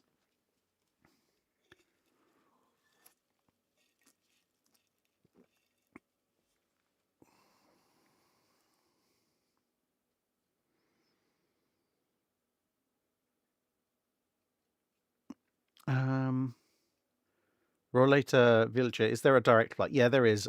British Airways and Japanese Airlines do direct flights, so you only have to put up with a 14-hour trip. I mean, this is the other thing is in terms of going there as a family thing. Um, yeah, Mini Drac would be a toddler, I think. Well, toddler, yeah, whatever you call a 2, 3 year old. Um, and I've been on enough long flights with small kids who kick off and been so grateful for having noise cancelling headphones. I don't I don't want to be the one who does that to everybody else. I think enough negative thoughts about. I mean, to be honest, I don't blame the kids. Yeah, it's flying, especially if you're a kid and you're not used to the pressure changes and the dry air and the noise, is not the most pleasant of experiences. Um, but then sometimes you look at some parents and they just sit there looking completely bewildered. It's like, oh no, my child is crying. What do I do? Or worse, start yelling at them. It's like, yeah, that's going to help. So yeah, maybe, well, hopefully we'd do better taking Mini Drac and not just yelling or screaming or just sitting back and hoping that it will stop and go away. But yeah, I yeah, let's just say I think let's do some shorter test flights first. Um, Grumpy Stiltskin says, did you meet up with John Marshall while you were in Japan? I believe he was there at the same time. Yes, I did. He was in Tokyo at the same time as us. He was taking a tour group further south faster than we were going south, but yes, he was. We overlapped for a few days, so I was able to meet up with him and have a chat, etc. That was really cool. Stephen Richard says, would you come back via the Queen Mary? Probably not. Well, yeah. I mean, maybe we go out by flight and come back by Queen Mary, or go out by Queen Mary. But I think actually going out by flight and coming back by Queen Mary might be better, because then you have fewer luggage restrictions and more time to decompress. But yeah, I mean, much as it would be really fun, because that Queen Southampton to Tokyo trip it's a trip in and of itself, because they go Southampton to Canada, down the US East Coast, through the Caribbean, through the Panama Canal, up the US West Coast, over to Hawaii, down to New Zealand, Australia, and then up to Tokyo. So it's an experience in and of itself. But with the best will in the world, I think it's 52 days there. If it was 50, so that's 104 days on a ship, plus maybe 3 weeks in Japan. It's like 124 days. That's like almost half a. Yeah, it's just under half a year. I may come into issues being. Would I still be resident in the UK by the time I got back? Yeah, I don't want to spend that long away from home. I mean, that's the kind of time away from home where you rent your home short term to somebody or something like that. Um,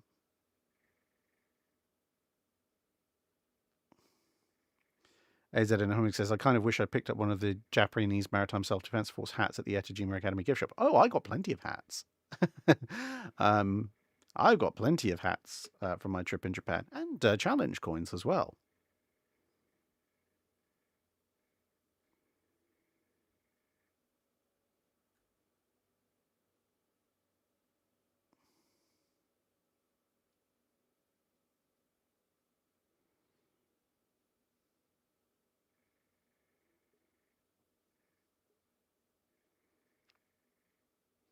Um,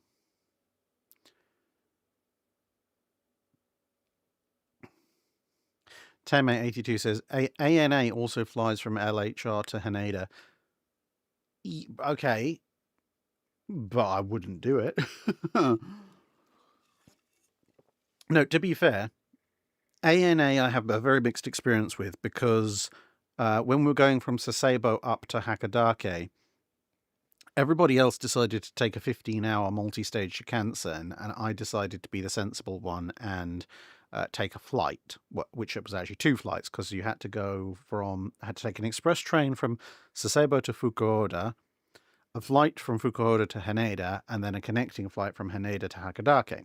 And yes, I got there much faster than the Shinkansen. Basically, I left an hour later than everybody else. I'd caught up with everybody by the time my plane landed in Tokyo in Haneda, and then of course the flight. You're on a jet plane flying from Haneda to Hagadake. Obviously, that was going to be faster than the Shinkansen. However, the flight from Fukuoka to Haneda, fantastic, modern, internal flight jet, great PowerPoints, individual entertainment, comfortable, quiet, etc. The flight from Haneda to Hakadake was in what I can only assume was a late 80s, early 90s 767, which I think had not been modernized since then. So big wide body thing, but still had those really old school fixed TVs hanging over the aisles, and that was it. All the seats felt like they also were mid-90s seating, and that poor thing rattled and shook and vibrated and waddled its way down Haneda's runway to the point where I was halfway to thinking either we're not going to take off or something's going to fall off, and that losing that weight is going to get us into the air. And the thing juddered and rolled and rattled its way all the way to Hakadake. So when it came down, I was again half expecting stuff to fall off when it hit the ground. It didn't, of course, but yeah, I don't want to get on that plane if I'm going on a 14-hour flight.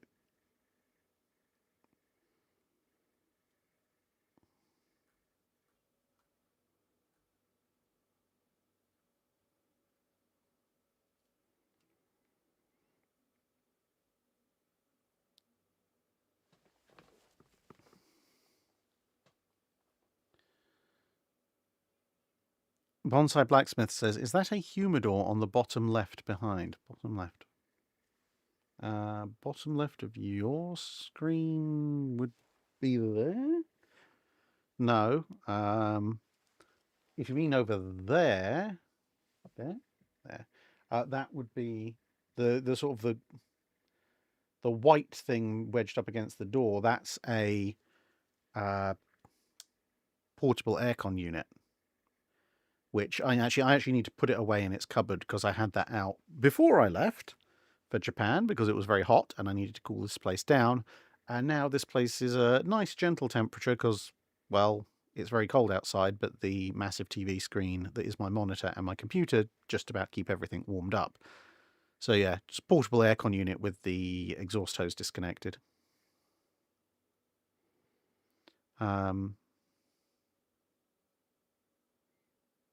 Thank you very much, Wards. Bonsai Blacksmith group trip to Truck. I don't even know how we'd even get there, but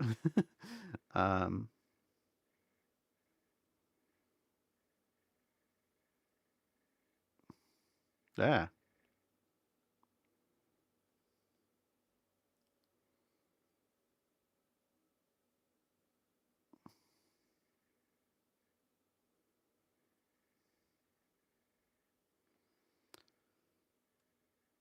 Teammate says the 767s on ANA are being replaced by the 787s. Yeah. Mm-hmm. How was the Ekiben or train meal experience? That was quite interesting because you had a little QR code on the back of the seat ahead of you, which you scanned, and then there's like an onboard train ordering system, but it only seemed to work if you were connected to the onboard Wi-Fi. If you just tried to use general phone data, it didn't work. But that was actually really cool, because then you could just go, oh, okay, I want this, this, this, and this. And then about 5 minutes later, a very nice Japanese lady showed up with a trolley with all the stuff you just ordered, which was really cool. About the only thing was that most of the Shinkansen trips we were doing were kind of just long enough to get like a light meal or a snack, but not really much else, because the Shinkansen is so fast and so efficient. I think the longest Shinkansen that I did was the Hayabusa from Hakadake back down to Tokyo, and even then that was only 4.5, 5 hours, something like that, and I slept a good chunk of that.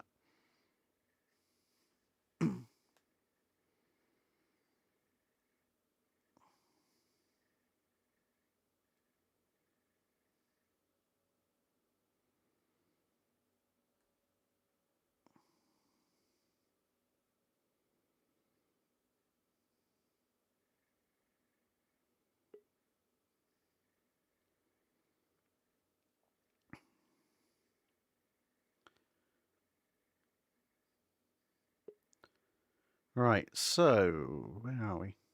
Did you go to the shrine that shall not be named? No. I think the only shrine that we visited was Admiral Togo's. Um,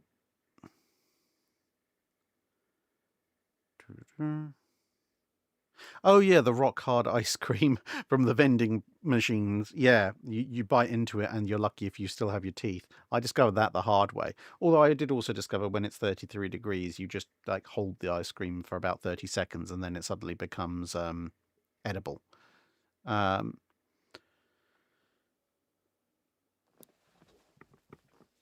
Right, so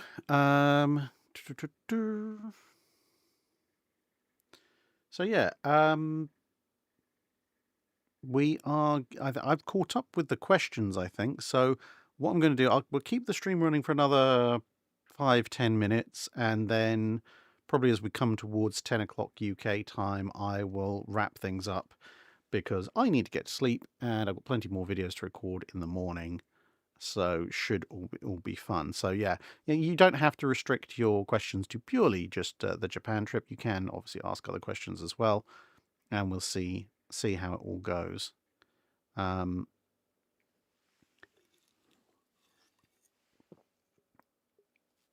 I'll just keep an eye out looking for more questions. Can you give us a list of the cities you visited on your tour? So yeah, Tokyo, Yokohama, Yokosuka, Kobe, Hiroshima, Kure, Sasebo, Hakadake, Asahi. What was your best moment in Japan? Ooh, best moment.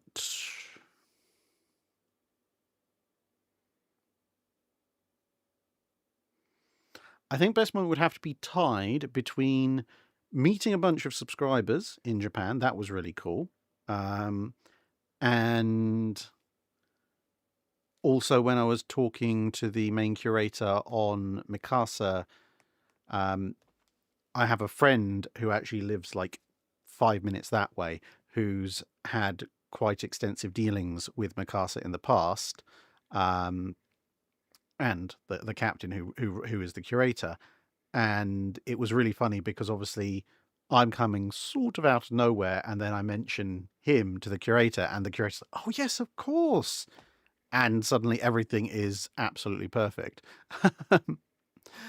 Did you see the quarter-deck reproduction of Yamato outside the museum in Kure? Yep, I got some photos of it as well. 96831 says, what pushed the British to consider the Mark 14 sextuple 20mm Orlikon anti-aircraft gun mount? Basically deck space, because single and twin Orlikons are great if you've got the deck space to put them all around, but also single and twin Orlikons, when you have a lot of them, they add a lot of crew for relatively minimal firepower. So if you can have a sextuple 20mm Orlecan, it's actually going to mean you use fewer crew to man it than you would for 6 single Orlecans, and it takes up a lot less deck space, which means that you can either use that deck space for other things like 40 mils, pom-poms, etc., or you can put more sextuple 20 mils down and massively increase your close-in firepower.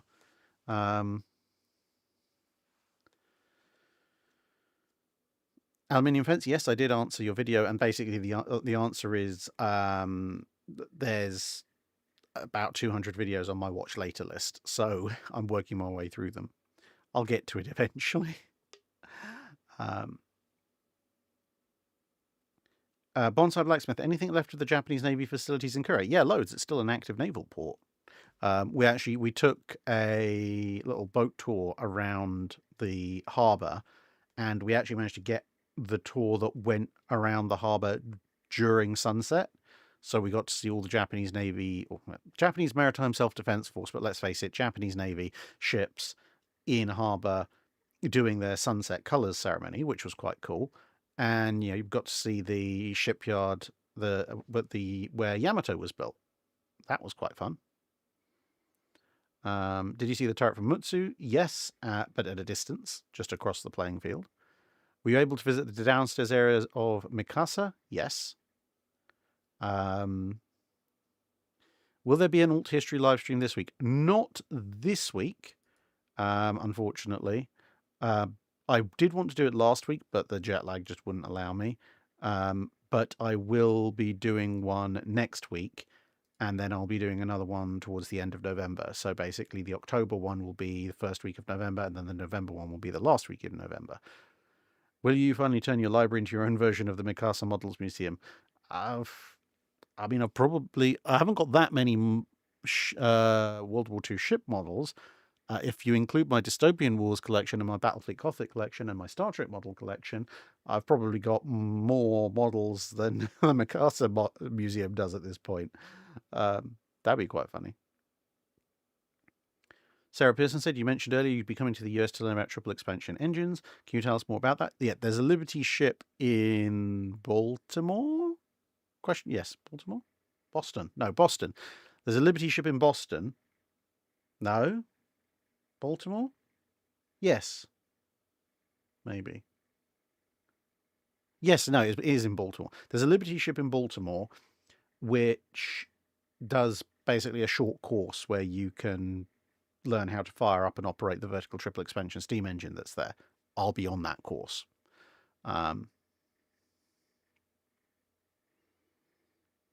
Captain C4 asks, why did Willis Lee stay in command of the US fast battleships under both 3rd and 5th fleets instead of rotating like other senior officers? There's a lot of official answers about that, but basically find a better battleship admiral than Willis Lee. You just can't. Not in the US Navy. If you want an effective fighting force for your battleships, Willis Lee is the admiral to have. Obviously, he does have short periods of leave and so forth.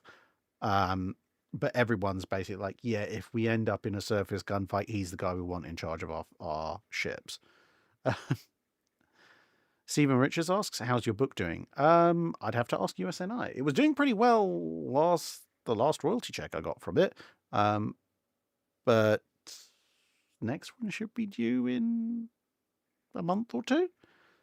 So I guess I'll find out there, because they do actually tabulate in there how many sales there were and everything. I could just ask them as well. Major Morozov says, an episode request, Soviet submarines in World War II. Yeah, that's definitely a subject I would want to cover. I would have to dig up a few more decent, reliable sources on that, though, before I do so, because I do have some. I'm just looking at the Russian section of the library. I do have some sources that would tell me about them, and I do have some more general sources on submarines in World War II, but I think I'd want to dig up a few more sources before I tried to do a long video on them. Yeah. Suddenly everybody is asking questions.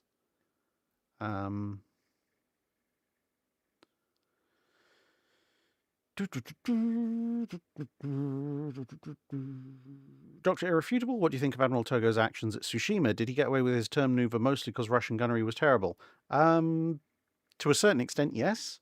But to quote one of the most quoted Sun Tzu notations, know your enemy and know yourself, and victory will always be yours.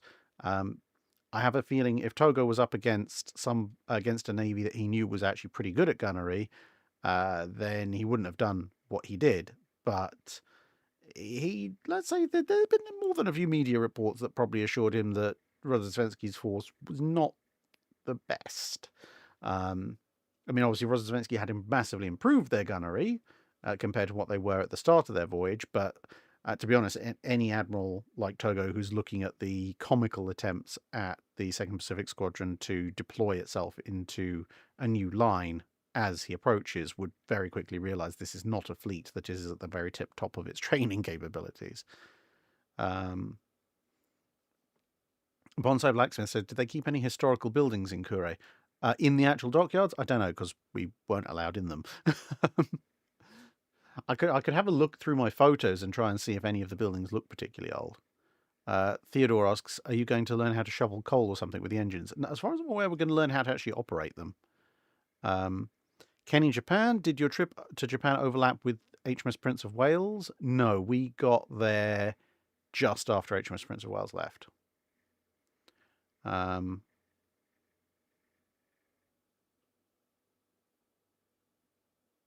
Knight 6831, it says, if the Amagi class battle cruisers, Akagi and Amagi are finished as battle cruisers, what gets converted in their place into carriers? The Tosas. So Tosa instead of being expended as a target, and then Kaga. Canister 09. Well, good luck with your uni course. I hope it works out for you.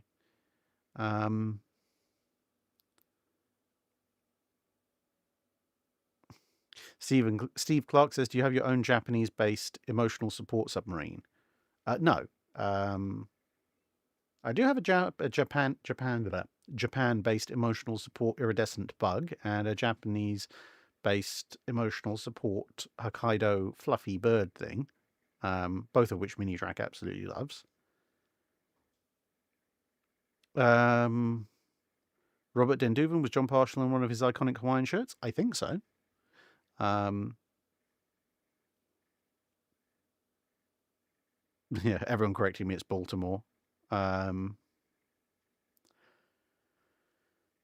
Yeah, so yeah, I'm going to Baltimore.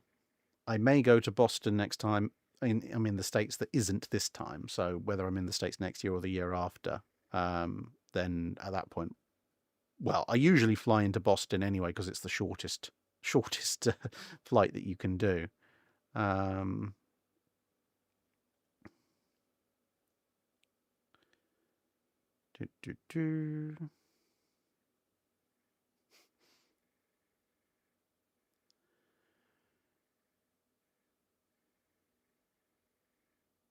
Reason Galaxy says, how much naval history did you know before starting this channel? Not as much as I know now. I would say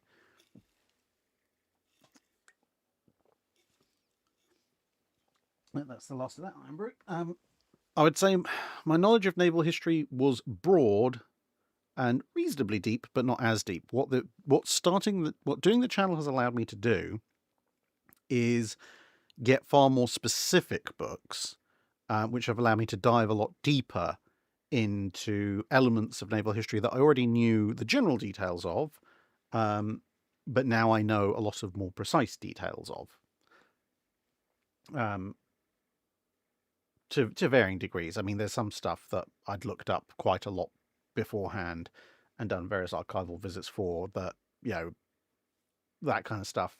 I haven't substantially added to that part of my knowledge base since starting the channel. But other parts, obviously, I've added quite considerably too. And other stuff, it's kind of been, I know I've read that somewhere at some point in the past, and now I've got the stuff that's like, oh yeah, and that's where I read it, or here's something that confirms whatever I read before was accurate.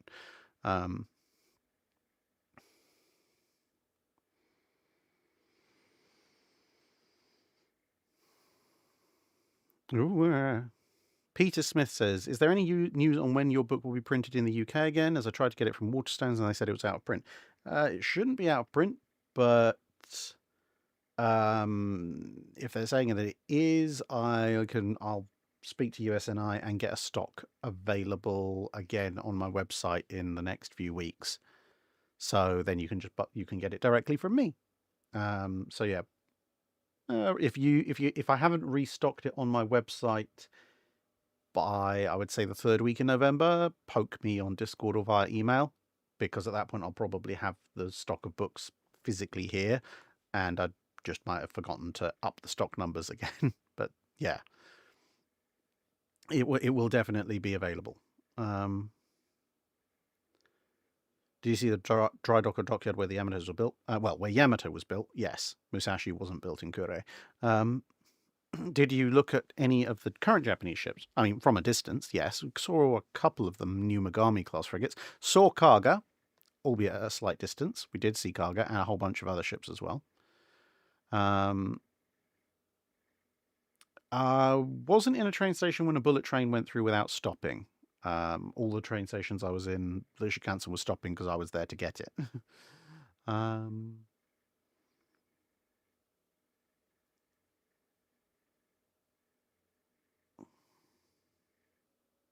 Bonsai Blacksmith, that sounds good. Yeah, just drop me an email.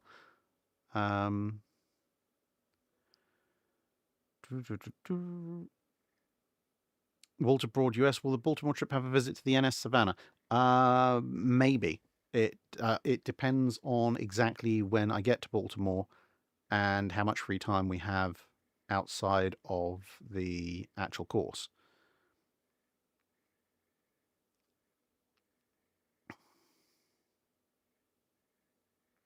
96831.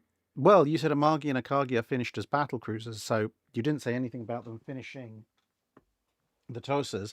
So I'm acting under the assumption that they still need a carrier conversion because of some modified version of the treaty, and the TOSA is the only other vaguely completed hull they've got.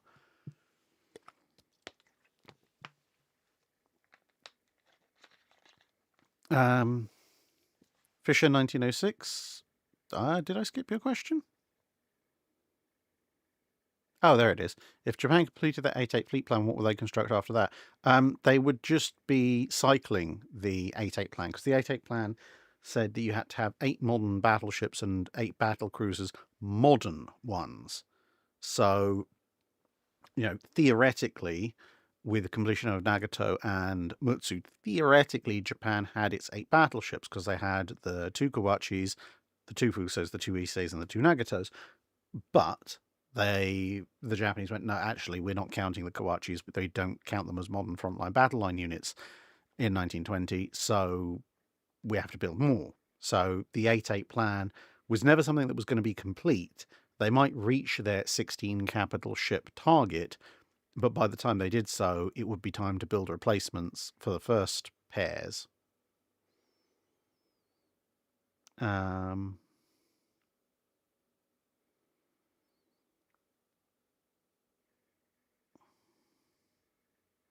Stephen Richards says, how long is the course? I think it's 3 or 4 days. I need to actually check my email about that.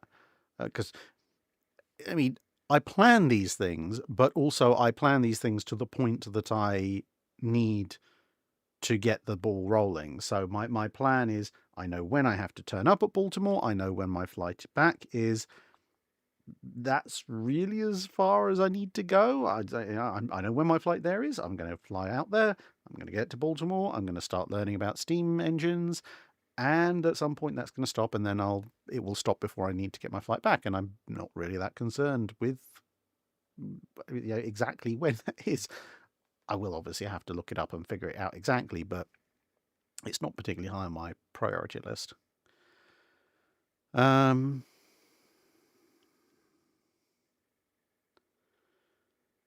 Kenny Japan says, with the new Japanese Prime Minister making murmurings of rearmament, from a curiosity point, what would possible future types of vessels would you like to see? I don't know. I kind of would like the idea of a big battle cruiser, but that's kind of probably going to be more the general gist of my can you have a battleship these days? Or what is a modern battleship video, as and when I get around to doing that.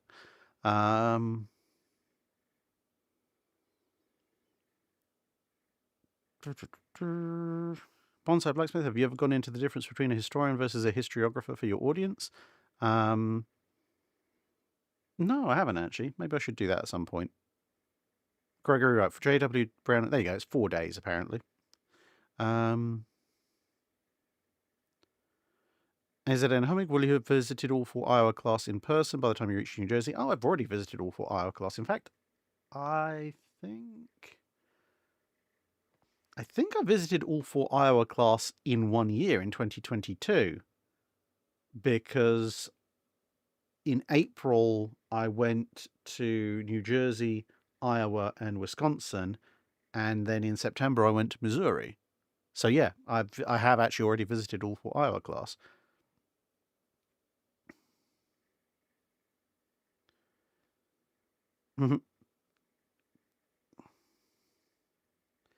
But yeah, okay, right. So it's just gone 10 o'clock.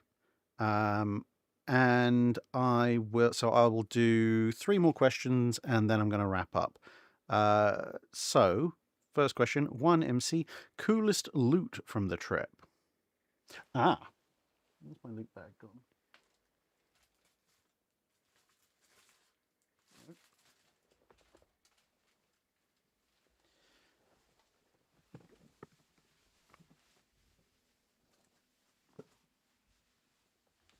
I mean, a lot of my loot was distributed as gifts and so forth, and a bunch of challenge coins I've already put on the displays. My hats as well, obviously. But I did get from various people a variety of rather interesting things. So, F-35B flight test cargo badge or patch. That's a pen.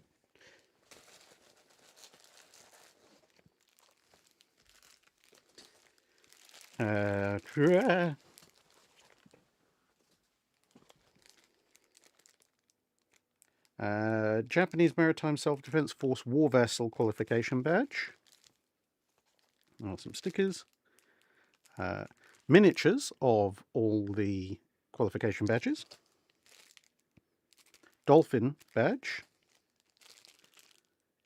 Cargo keyring. That's the modern one.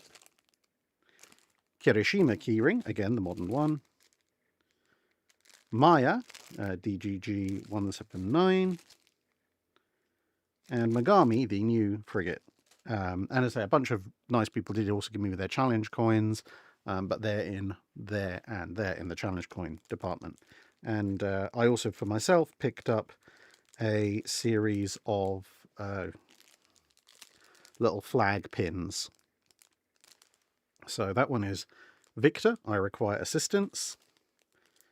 Delta, I am maneuvering with difficulty, keep clear. And Uniform Whiskey, I wish you a pleasant voyage.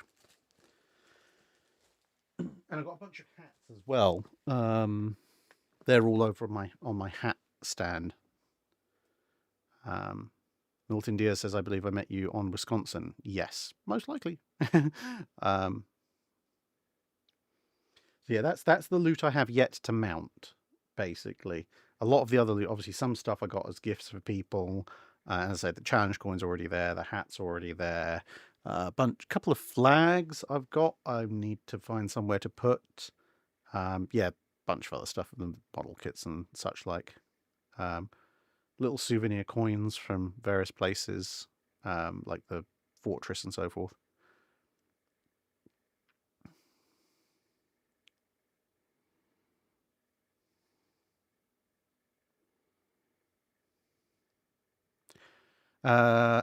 Stefan Derop says, did you find any information on the naval and maritime period when trade was going on between the Dutch and English and the shogunate on Desjima to the Meiji Restoration? Yes, actually, I think I got at least one good thick book on that. And one of the museums had a really extensive display covering that period. Again, all in Japanese. So I knew what it was covering because of the pictures and the models around it, but I couldn't read the Japanese. So I've got all the text. I just need to get it again OCR'd and translated.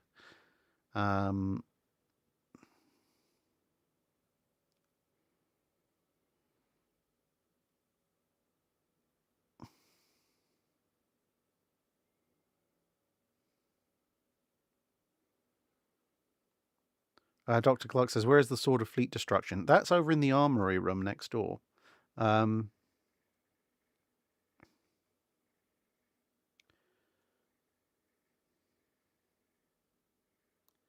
So yeah, last question.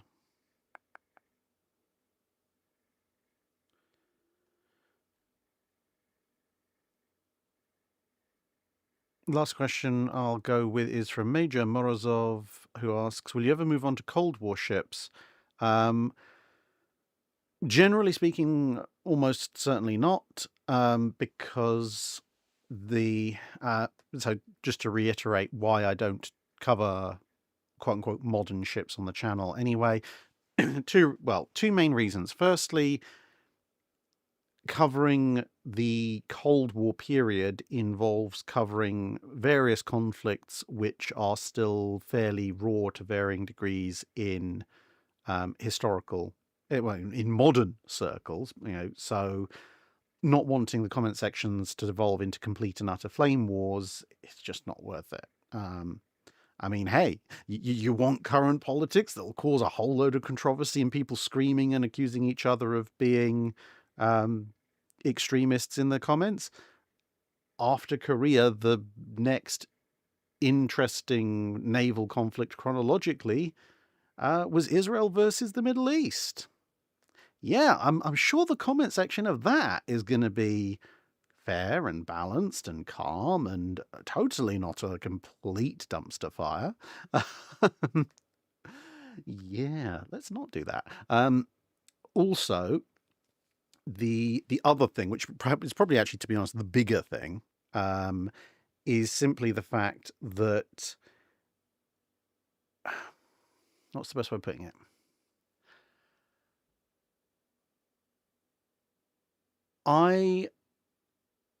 When I do this channel, I want to do this channel as a historian.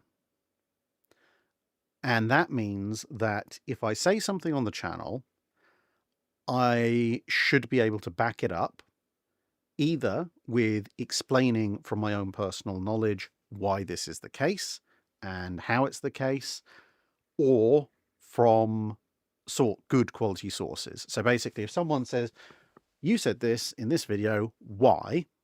I should either be able to immediately explain in much greater depth, this is what I said, this is why I said it, here's all the additional stuff I didn't say in there, because obviously now I'm explaining to you in like 10-15 minute long segment, whereas that was a 2-line bit in the video. Or I should go, okay, look, I said this because this source, and this source said this source disagreed, but I think on balance these ones work, and here's some primary source evidence or some good bibliography evidence, and also it makes sense in the broader context, and here's a bunch of other sources you can look up. So that is my approach. Anything I say, I need to be able to back up. With the best will in the world, there are some channels out there. I mean, there are channels out there definitely who do their research, and that's good. There are other channels out there, however, who cover such a broad swathe of time, technology, and even operational areas, like covering everything from, I don't know, the Bronze Age to Russia, Ukraine, and covering air, sea, and land.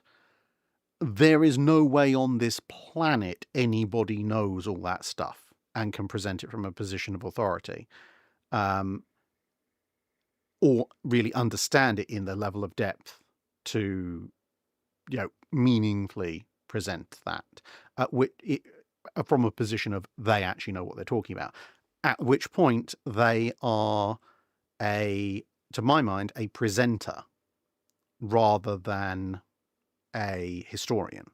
And there's strictly speaking nothing wrong with being a presenter, but being a presenter is, I'm telling you this stuff that someone else has told me, and I don't necessarily understand it, but I'm telling it to you. Fine, if that's how you want to do things, and sometimes that's necessary, because sometimes the subject matter experts aren't the best at getting their point across in public.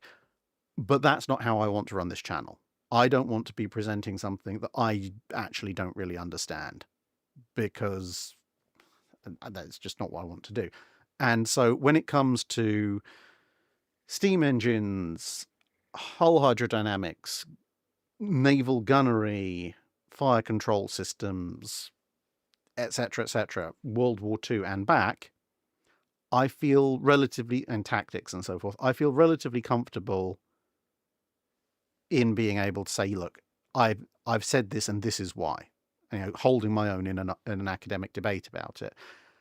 When you get much past 1950, you start to enter the realm of very complex radar, much more complex than World War II, missiles, seeker heads, this kind of stuff.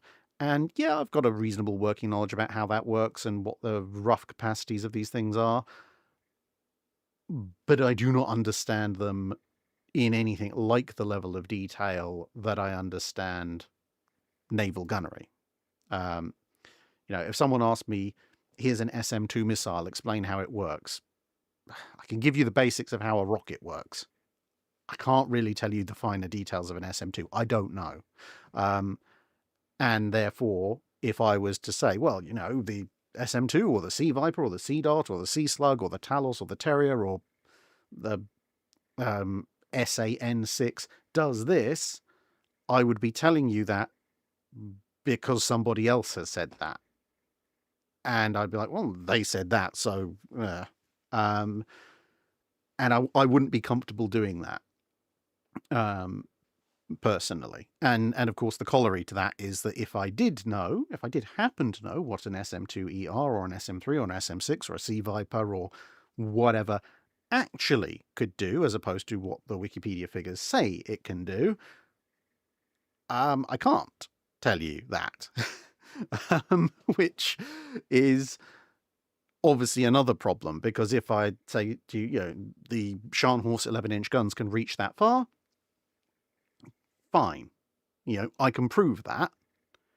If someone says, what's the maximum range of a Sea Viper, I can either lie to you, or I can get some interesting visits from some men in black suits. And and yes, I could preface it by saying the publicly available figures for Sea Viper say that it is capable of doing this. But then, of course, anybody who actually has worked with the Type 45 destroyer program will know that that is not necessarily 100% accurate. So, yeah. I am planning on doing a follow-up to the destroyer design video covering the last gun destroyers from the immediate post-World War II environment, but I think I'm going to draw the line at, when ships go from primarily gunships to primarily missile ships, and that'll be that. Now, there is a caveat to all of this, which is that if there are people who are subject matter experts on Cold War, etc., naval technology and history, and they want to, talk about it, I'm perfectly happy to give them a platform. If we were going to talk about, say, the Falklands War, then I would get people like Admiral Chris Parry, Michael Clapp, Julian Thompson, etc., and I would go, okay, let's talk about your experiences in the Falklands and why this happened, because then they, as the subject matter experts, are giving you their opinion on what happened and why. And if you want to know more or you disagree with the detail, you can ask them about it. And then I'm acting as basically the person who kind of takes you. I'm giving them the platform to give that information to you. That I'm perfectly fine with for post 1950 stuff. But since I'm not going to know the intricacies of how exactly the Falklands 82 Amphibious Task Force was commanded anywhere near as well as the guy who actually commanded it.